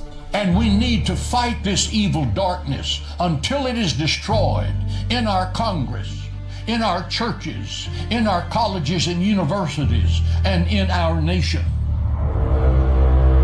The supporters of BDS today may not be using guns and bombs, but they have the same goal as ISIS, Iran, Hamas, Hezbollah, the complete destruction of the Jewish state. Christians United for Israel is fighting back against this BDS movement.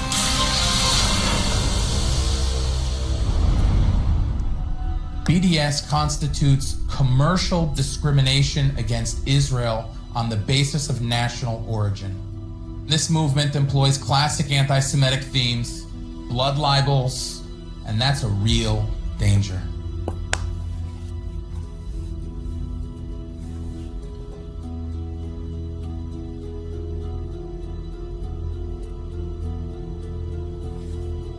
We still don't have the full picture, but I can say as a fact that the Israeli government allocated millions of dollars in order to change the American political discourse about Israel. מי שיחרים אותנו מוחרם בעצמו. בשנים האחרונות קידמנו בארצות הברית, ויש כבר ברוב המדינות שם, חוקים שמי שמחרים את ישראל נענש בעצמו. אז זה לא יעזור להם, אנחנו לא מתרגשים מזה, ואנחנו נלחמים בזה. Yeah, none of this evil is sustainable, just like our national debt. Remember how Trump assured MAGA on the campaign trail that Jared Kushner would not be part of his second administration. We've talked about it much here. Seems his job in the second administration is to start a bunch of illegal foreign wars of aggression. Flashback, this was also posted by Information Liberation. Trump says Ivanka and Jared Kushner won't be part of his potential second term. My family's been through hell, all professional wrestling, and total bullshit. They are. And then here's old Randy Fine, congressman out of Florida, campaigning, committing a federal crime. You're not allowed to spy on people's mail. Will it be enforced? Obviously not. But over $500,000 from pro-Aardvark political action committees. And here he is looking through one of his constituents' mail as he's out on the campaign. He needs to walk a lot, like 1 million steps a day, because he's an obese, disgusting creature. Here he is committing a federal crime on camera.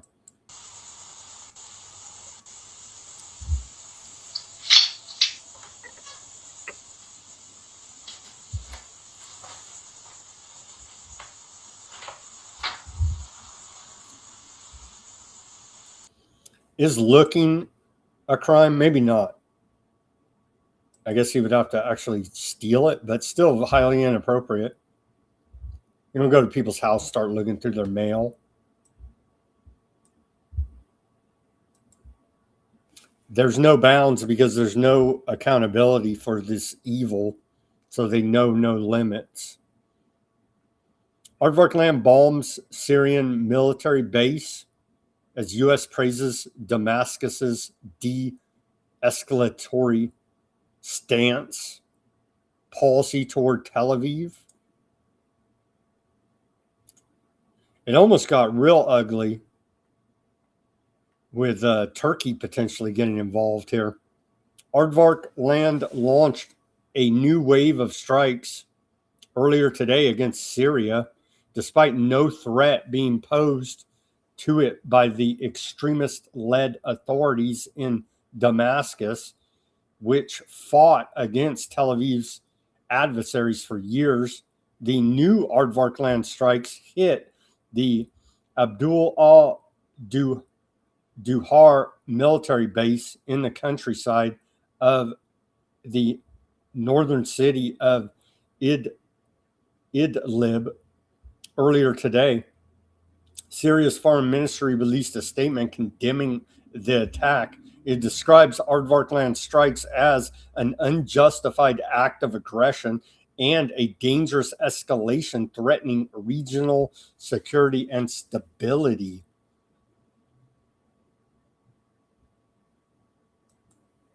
So they're saying Turkey was there trying to help them rebuild and do some training and whatnot at this base, and Turkey almost fired upon the Aardvark land warplanes. They should have actually. I mean, how much can you take here? So Syria accuses Aardvark land of striking airfield in northwest. 8 Aardvark land airstrikes hit the runway there in Abdul Duhur Air Base in Syria's northwestern Idlib province. U.S. envoy to Damascus, Tom Barak, said earlier today that Washington was, quote, deeply concerned by confirmed Aardvark land airstrikes on the base, calling them an unnecessary escalation that did not advance regional stability. They almost kicked it off with Turkey today.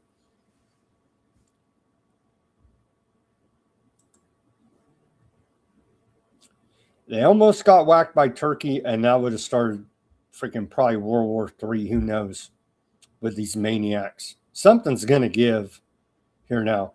U.S. envoy Tom Barak revealed Turkey received no warnings of Aardvarkland strikes on Syria's Abdul al-Duhur airbase near its border, forcing Washington to push for a trilateral deconfliction link, is the language they're using here now.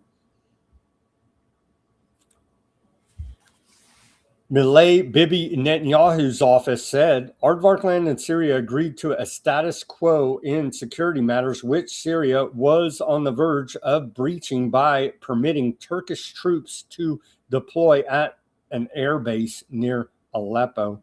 Aardvarkland repeatedly warned Syria that such a deployment would pose a threat to Aardvarkland security. Syria chose to ignore these warnings. Aardvarkland will not tolerate threats to its security and would welcome a return to the status quo.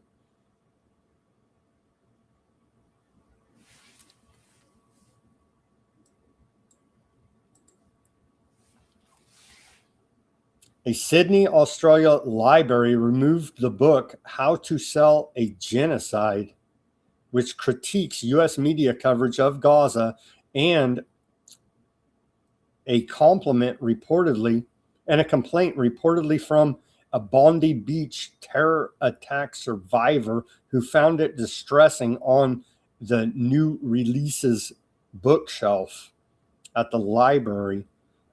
Author Adam Johnson responded, "Genocide is not my word.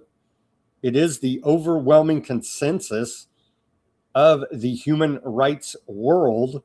Reality is often unsettling, especially to the parents of over 20,000 children killed by Aardvarkland in Gaza." The Palestinian Advocacy Network said, "History has taught us too well what happens when books start getting banned."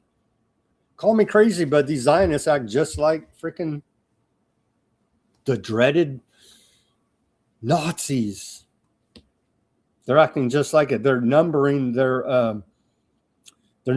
prisoners. We'll get to that report later.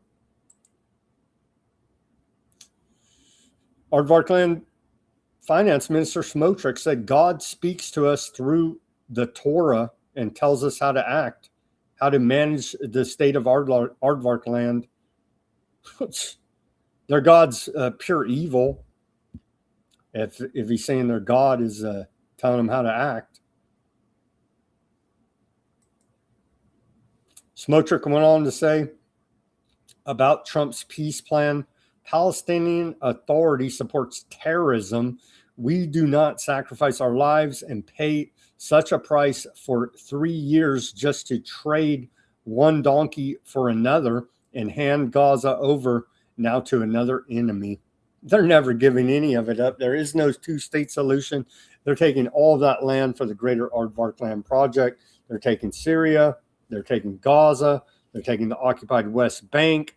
They're taking Lebanon. They may very well, they're going to take some of Jordan and some of Egypt.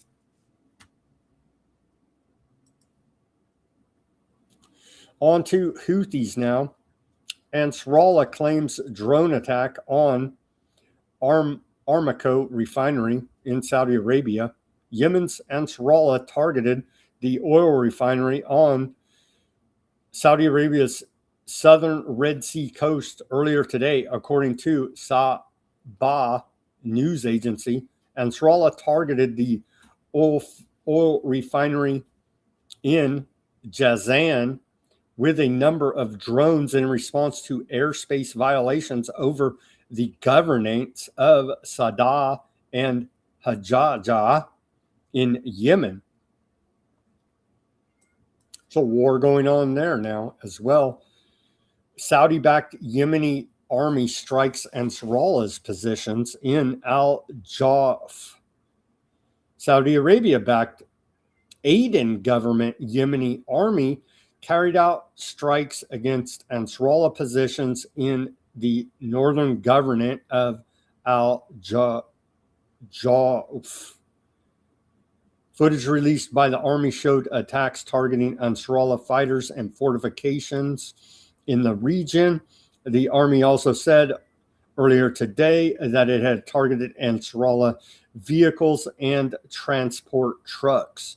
The latest strikes followed an announcement by the Saudi-backed army yesterday evening that it had conducted 133 military operations against Ansarallah fighters and military capabilities over the preceding 24 hours. According to the military, the operations involved rocket launchers, artillery, and drones, and were aimed at destroying sources of threats to Saudi Arabia posed by the Houthis.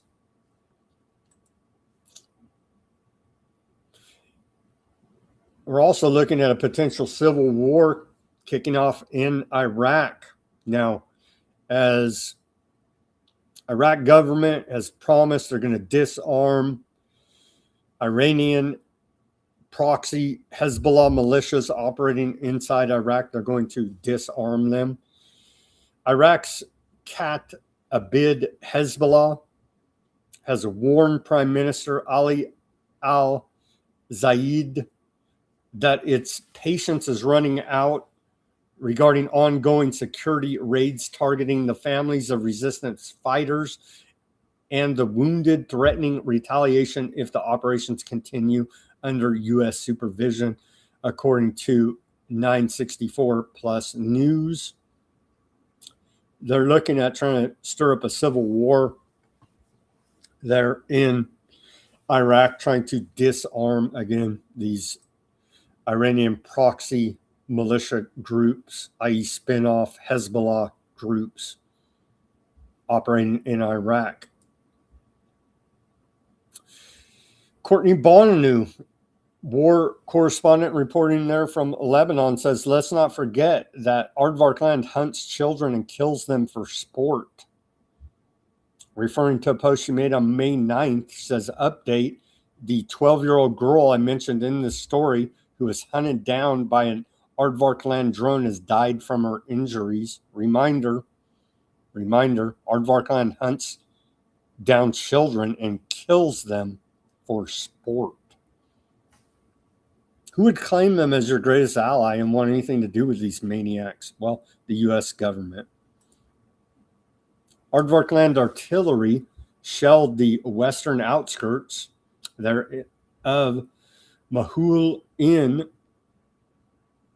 Mar Janoun district and fired several shells at the outskirts of Majidil Zun in Tyre district earlier today. Aardvark Land warplanes also struck Montessori in Tyre district at dawn. The demolition, ethnic cleansing, and genocide of Lebanon continues. Images from that attack. Oh, but there's more.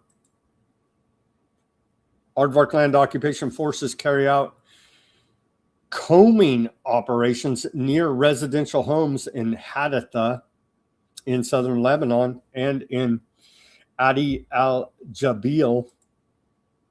Here's a video of those attacks earlier today.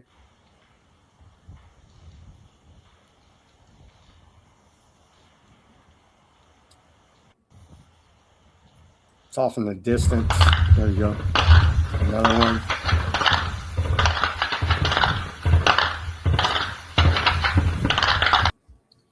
Ongoing leveling the place, as we report every day here now. Aardvark Land occupation forces deliberately burn a villa in southern Lebanese village of Zawatar al-Shakwari.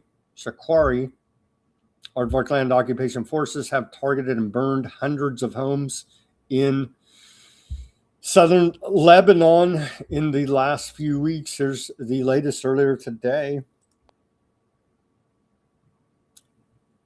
They're picking up the arson campaign and the scorched earth ecocide campaign against Lebanon. Haditha, Southern Lebanon, artillery shelling reported earlier today. Here's a short clip of that.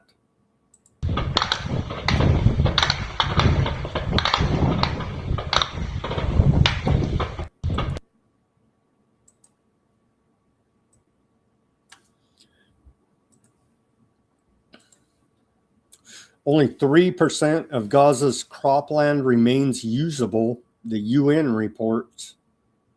Just 3% of Gaza's cropland remains both accessible and undamaged, the UN Food and Agriculture Organization warned earlier today based on analysis of satellite imagery. They're salting the land, salting the earth. You will not return. Poison it with white phosphorus, glyphosate, other chemicals, destroying any type of agricultural production capability there. So you will, and they're digging up the graves, desecrating the graves, destroying any of their holy sites. There will be, and just straight up killing as many people as they can as well. There will be no reason to return to this land because it will be uninhabitable. It essentially is now.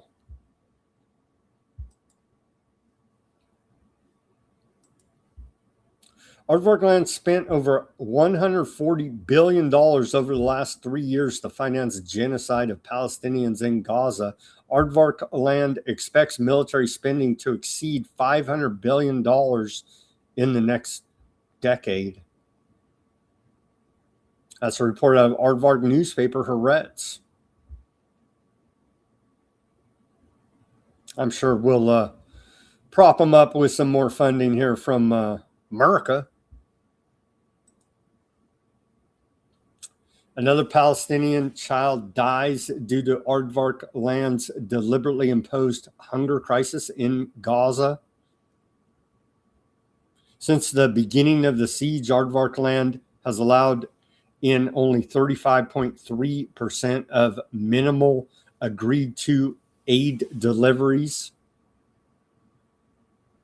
Famine was confirmed in Gaza City in August 2025. And while the hunger crisis has eased from last year, it remains severe. The IPC warns that 74,200 children could require treatment for acute malnutrition through April 2027. Remember, they're saying, oh, we're the humanitarian society. Come here and get a bowl of rice. Boom. And they would shoot them. Remember that? With linked up with U.S. mercenary groups. Remember all that? I do. I remember reporting on it, how horrific it all is. Gaza's Ministry of Health has recorded at least 420 hunger-related deaths, including 145 hunger-related deaths of children since October 2023. And they have the images. I'm not going to show them here, but of a sucked-up Palestinian child there with starving to death, part of the siege on Gaza. And they're not sieging them. They're just straight up whacking them. Aardvark Land strike kills 7 Palestinians, including a child on Gaza City Beach Cafe in the latest round of attacks. I guess we can show this. All that's left is some shoes and some blood spilled there.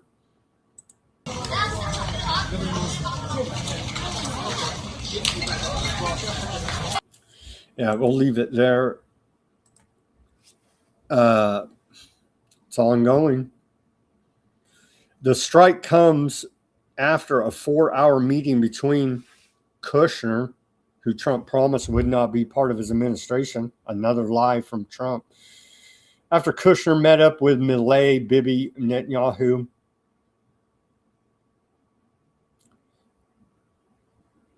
Yesterday, yeah. essentially signing off on the genocide continuing. An elderly woman sits drenched in blood after having her hand blown off. There's an image of it. I don't think I'll show it either, but the woman's hand is blowing off. She was one of those injured, one of the 14 injured. 7 were outright killed. She's still alive, but with no hand. Yeah, we showed the kid's shoes and the blood there. So, yeah, blew her hand off. She's in shock on the stretcher. I think I won't show you the image. And a giant shrapnel wounds on the face and the hand blowing off in that same attack. Palestinian here says, we don't know what we're supposed to deal with anymore. Do we deal with aardvarks or the sun burning us up inside tents, or the water walking, or the water waking up at 6 a.m. to go get water, or deal with the winter that is still coming? When will also suffer from the weather. And that was an interview. He was one of the survivors of this latest, essentially bombing refugees in tents is what it amounts to there on the Gaza Strip. Multiple casualties reported after aardvark land attack. See, they whacked their tent. You can see right here.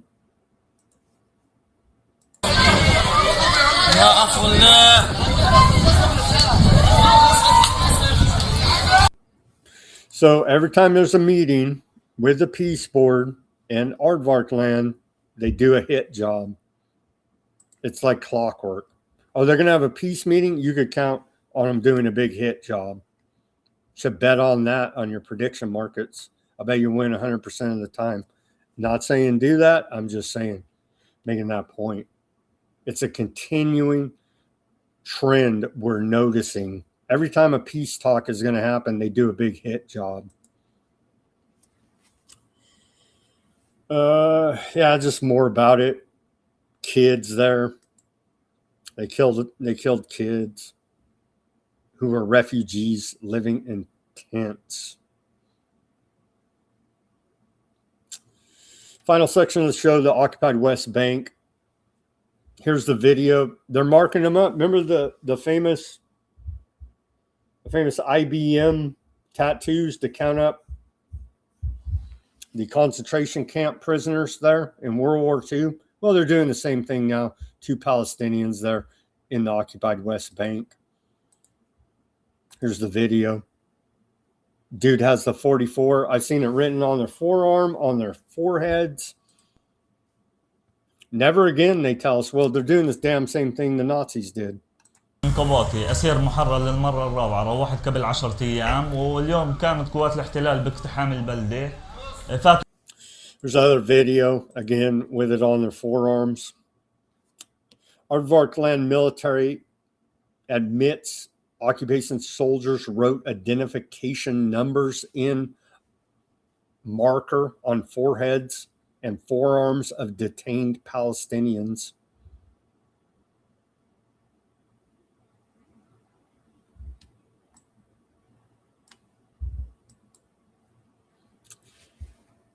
They're salting the earth. They're poisoning the well. We're noticing a continuing trend carried out by these ultra-Zionists. Overnight, ultra-Zionist settlers sabotaged a water pipe supplying the Palestinian communities of Yaza and Al-Ras al-Amir, east of Tabalus in the occupied West Bank. There you go. I'm sure it was the Palestinians, just like how Putin blew up his own pipeline. I'm sure the Palestinians went ahead and sabotage their own water supply because they're terrorists. Aardvark land forces carried out raids from Jannah to Nablus in the occupied West Bank to Jerusalem areas, attacking and detaining Palestinians at will in the past 24 hours.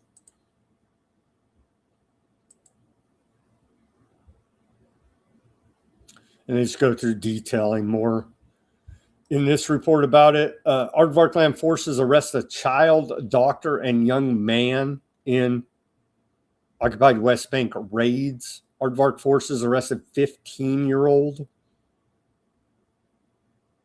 after raiding and ransacking his family's home in Anta, northeast occupied Jerusalem earlier today. In Ramallah, Aardvark forces arrested Dr. Dima Amin after raiding her home.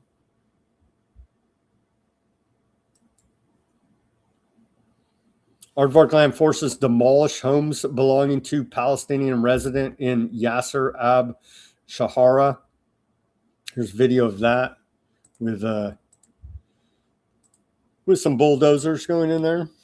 They're just leveling the place.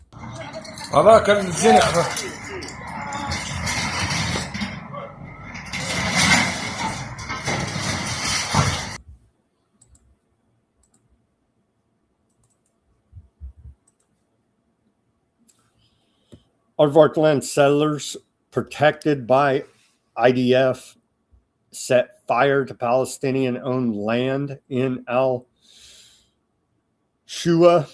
area and the outskirts of Tumurus, northeast of Ramallah. This was last night. The video's that night, but you can see the fire burning here now, as the ultra-Zionist settlers have escalated to full-on arson campaigns.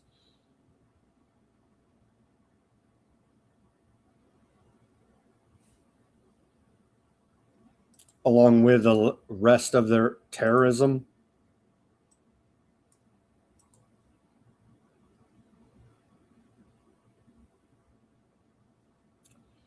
And then finally here,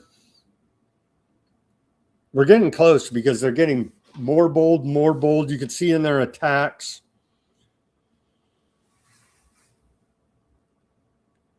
Aardvark land formally allows Aardvark prayer at Al-Aqsa Mosque for the first time.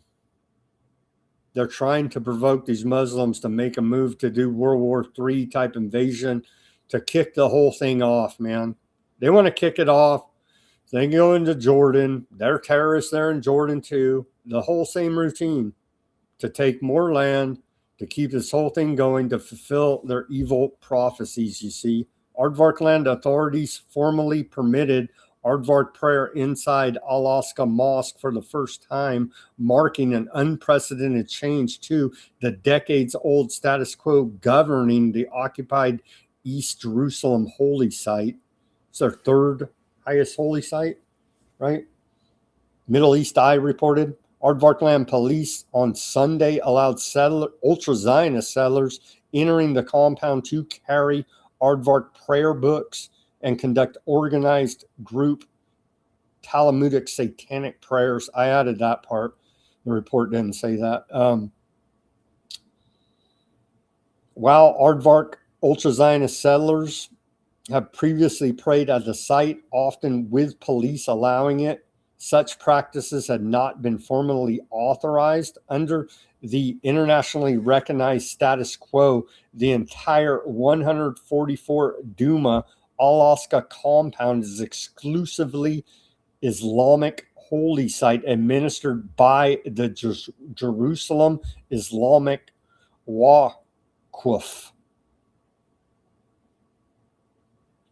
They're trying to start a holy war with the. I mean, they're already in one, but they're upping it with this act. You see.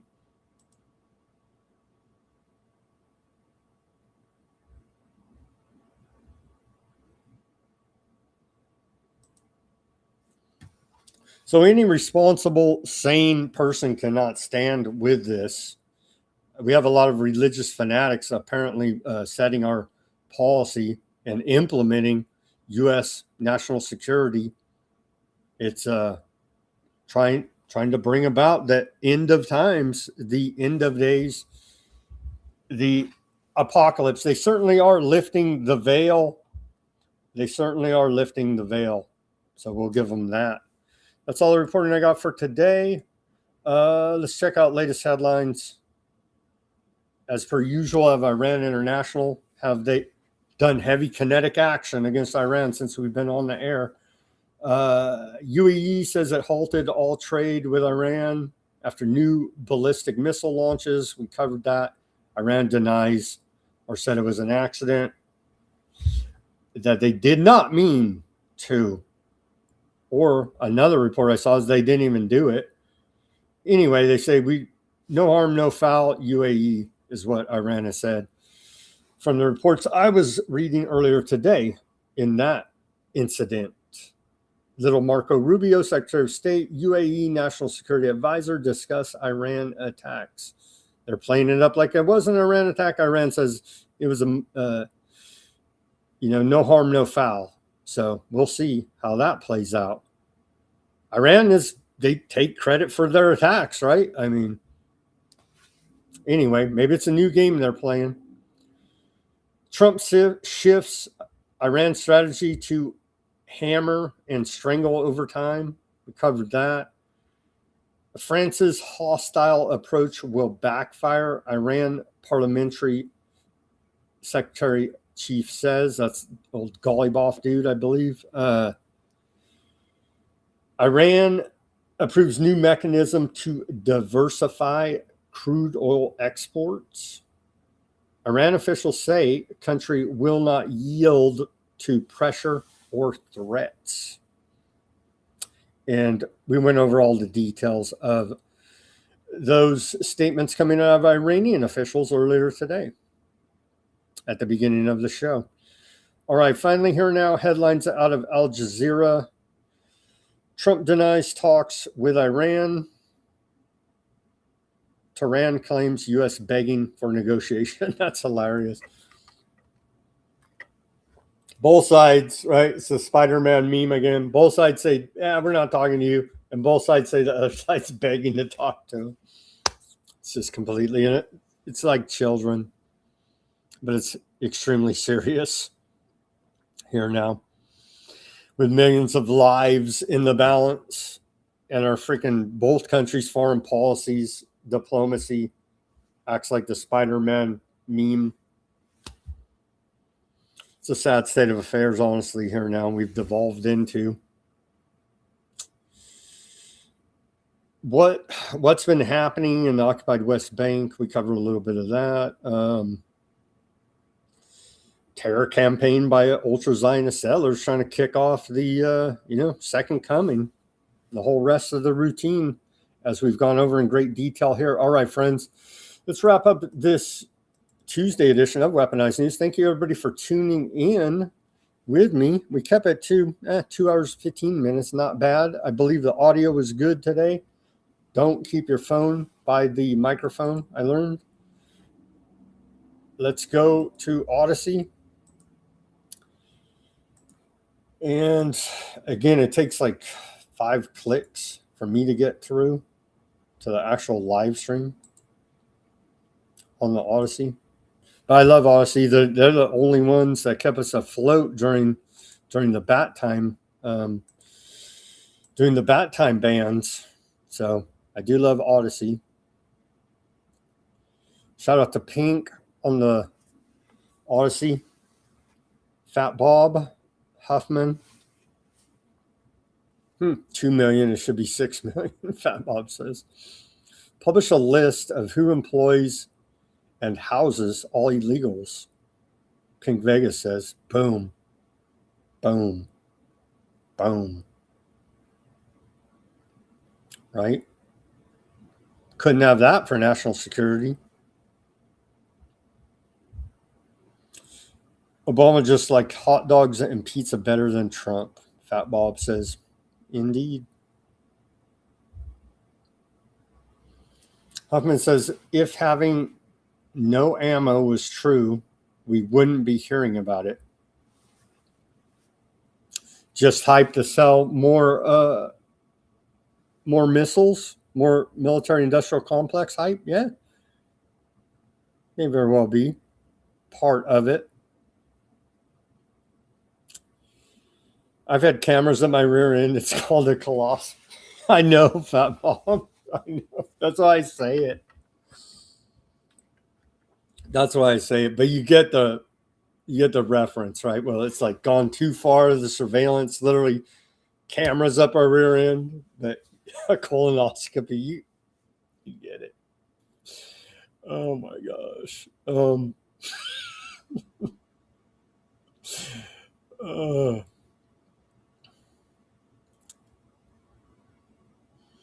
Fat Bob says, yep, Ellen, all up in the Epstein files. Sandusky, Paterno, Penn State. I didn't even think of that, but yeah, Fat Bob's on it with that Penn State cocaine story. Sandusky, part of the same Epstein or crew there.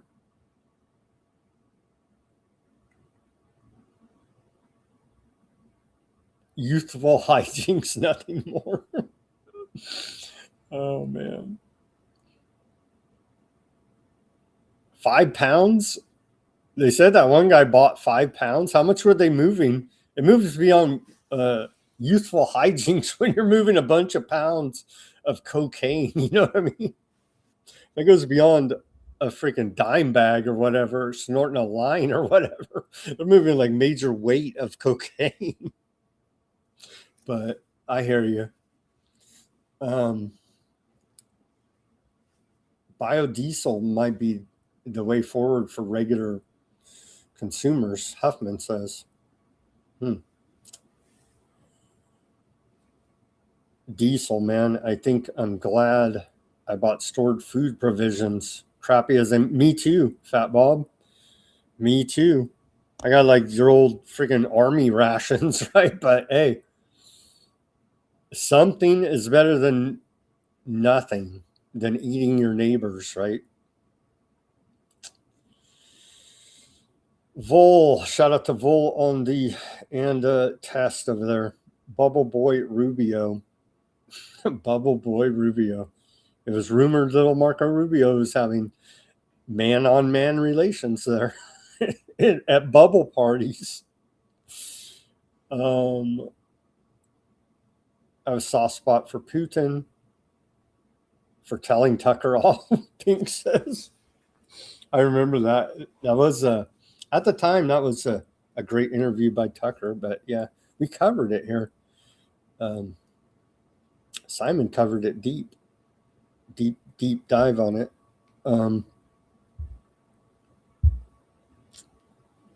Audio is good. Thank you, Huffman. All right. You can use USB endoscope for your phone. All right, Huffman. All right. Thank you, everybody, for tuning in. Let's see. All right. Thank you guys for tuning in on Odysee, X, Bitchute, Substack, Facebook, Rumble, and YouTube. Let me head over to Rumble and YouTube chats. See how crazy it got on the YouTube. Shout out to A-Dub again. Shout out to Susan on the YouTube.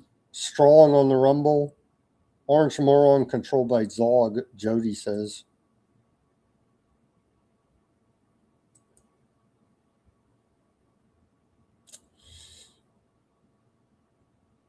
Shout out to Jan on the Rumble.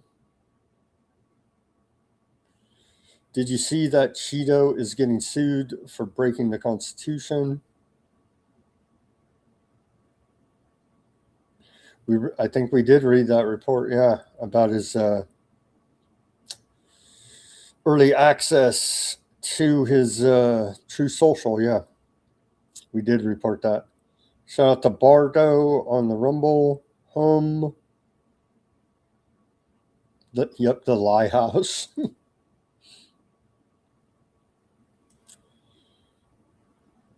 Pink said publish their They know. Publish the employers. Who's helping these people get by? Come on. If we really wanted to do a dragnet, they could do a dragnet and get them the hell out of here. You know what I mean? It's ridiculous. Shout out to Snarky Guy. I thought we won like 83 times already. Well, according to my count, 171. But yet the cost of diesel is over $100, and it's looking very bad. Donald Trump decided with North Korea and their dictator over the United States of America and its foreign allies. Come on, man. Don't be a communist. Trump is in the Trumpstein files more than he's ever been. Come on, man. We had some good comments from Mr. Boston. Where do you get this information from? Because I see other things than you do.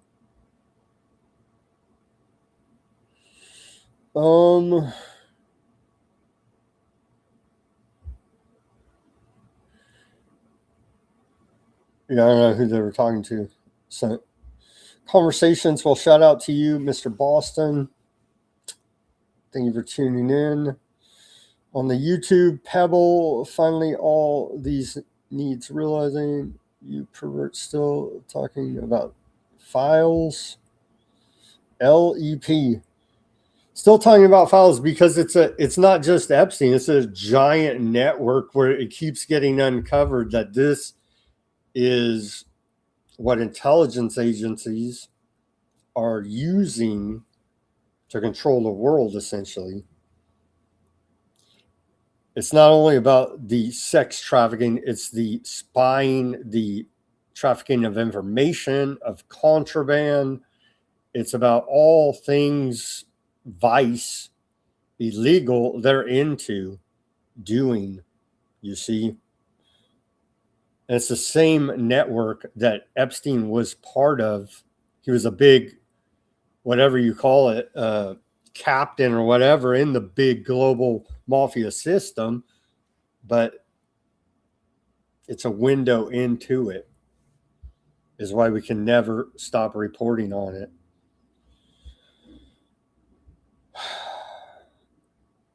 People just want to write it off. That's why when we got this much information, exposed so many of these people, that's why we got to keep reporting on it. Democrats, MAGA, yeah. It doesn't matter. The government wins every election. They're Regina on YouTube.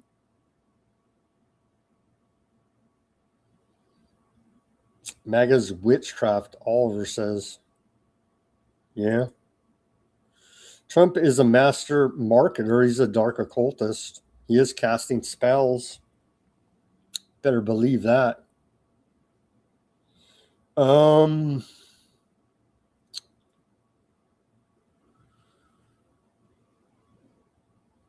Everglades strikes a drinking water facility for a residential town in southern Lebanon. Bastards. Yeah, I saw that report. I didn't even know. Did I miss that? Yeah, I may have missed that. Thank you, A-Dub. Yeah, they did. I missed the details on that somehow. But yeah, they did. A big old reservoir they blew up. Over there, yep.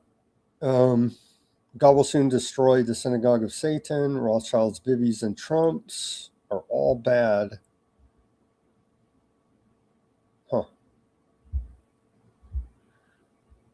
She threatened to have my table taken away. Shout out to ET, to Variant. Oh, from the X. Shout out, Variant. Thank you for tuning in, Variant. I see you share the show sometimes. Thank you. I appreciate that. Everybody, please give us that like, share, subscribe. Push that notification button. Share, share, share. E-Rich. Shout out to you on the YouTube. Great show. A-Dub says, thank you very much. $10. He's sorry, Palladium. Palladium. Sorry for missing your super chats. I did see A-Dubs at the end here. Thank you for the $10 super chat right there from A-Dub. Now I got to go find that report. It shouldn't be that hard to find, right? What was it?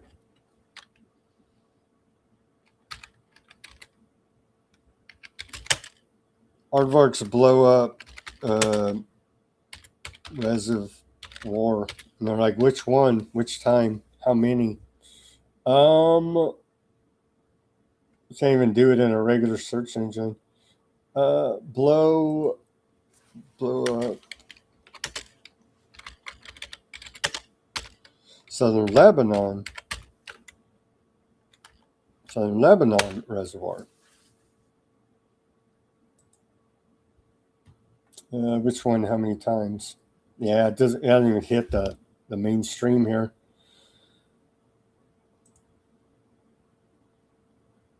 On your mainstream search. Anyway, yeah, I did see that report. I'll have to follow up about it. It was quite horrific, depriving, I forget even how many thousands of people of water. Civilians that have nothing to do with it. You know what I mean? It's ridiculous. It's war crimes. And we should not be saying it's okay, because it's not okay, because that can very easily be happening to us. And the rest of the world say that's okay. F America. They looked the other way when all this other stuff went on, and we would have it coming. You know what I mean? Come on, man. Water reservoirs in Lebanon, southern Lebanon residential area. It's at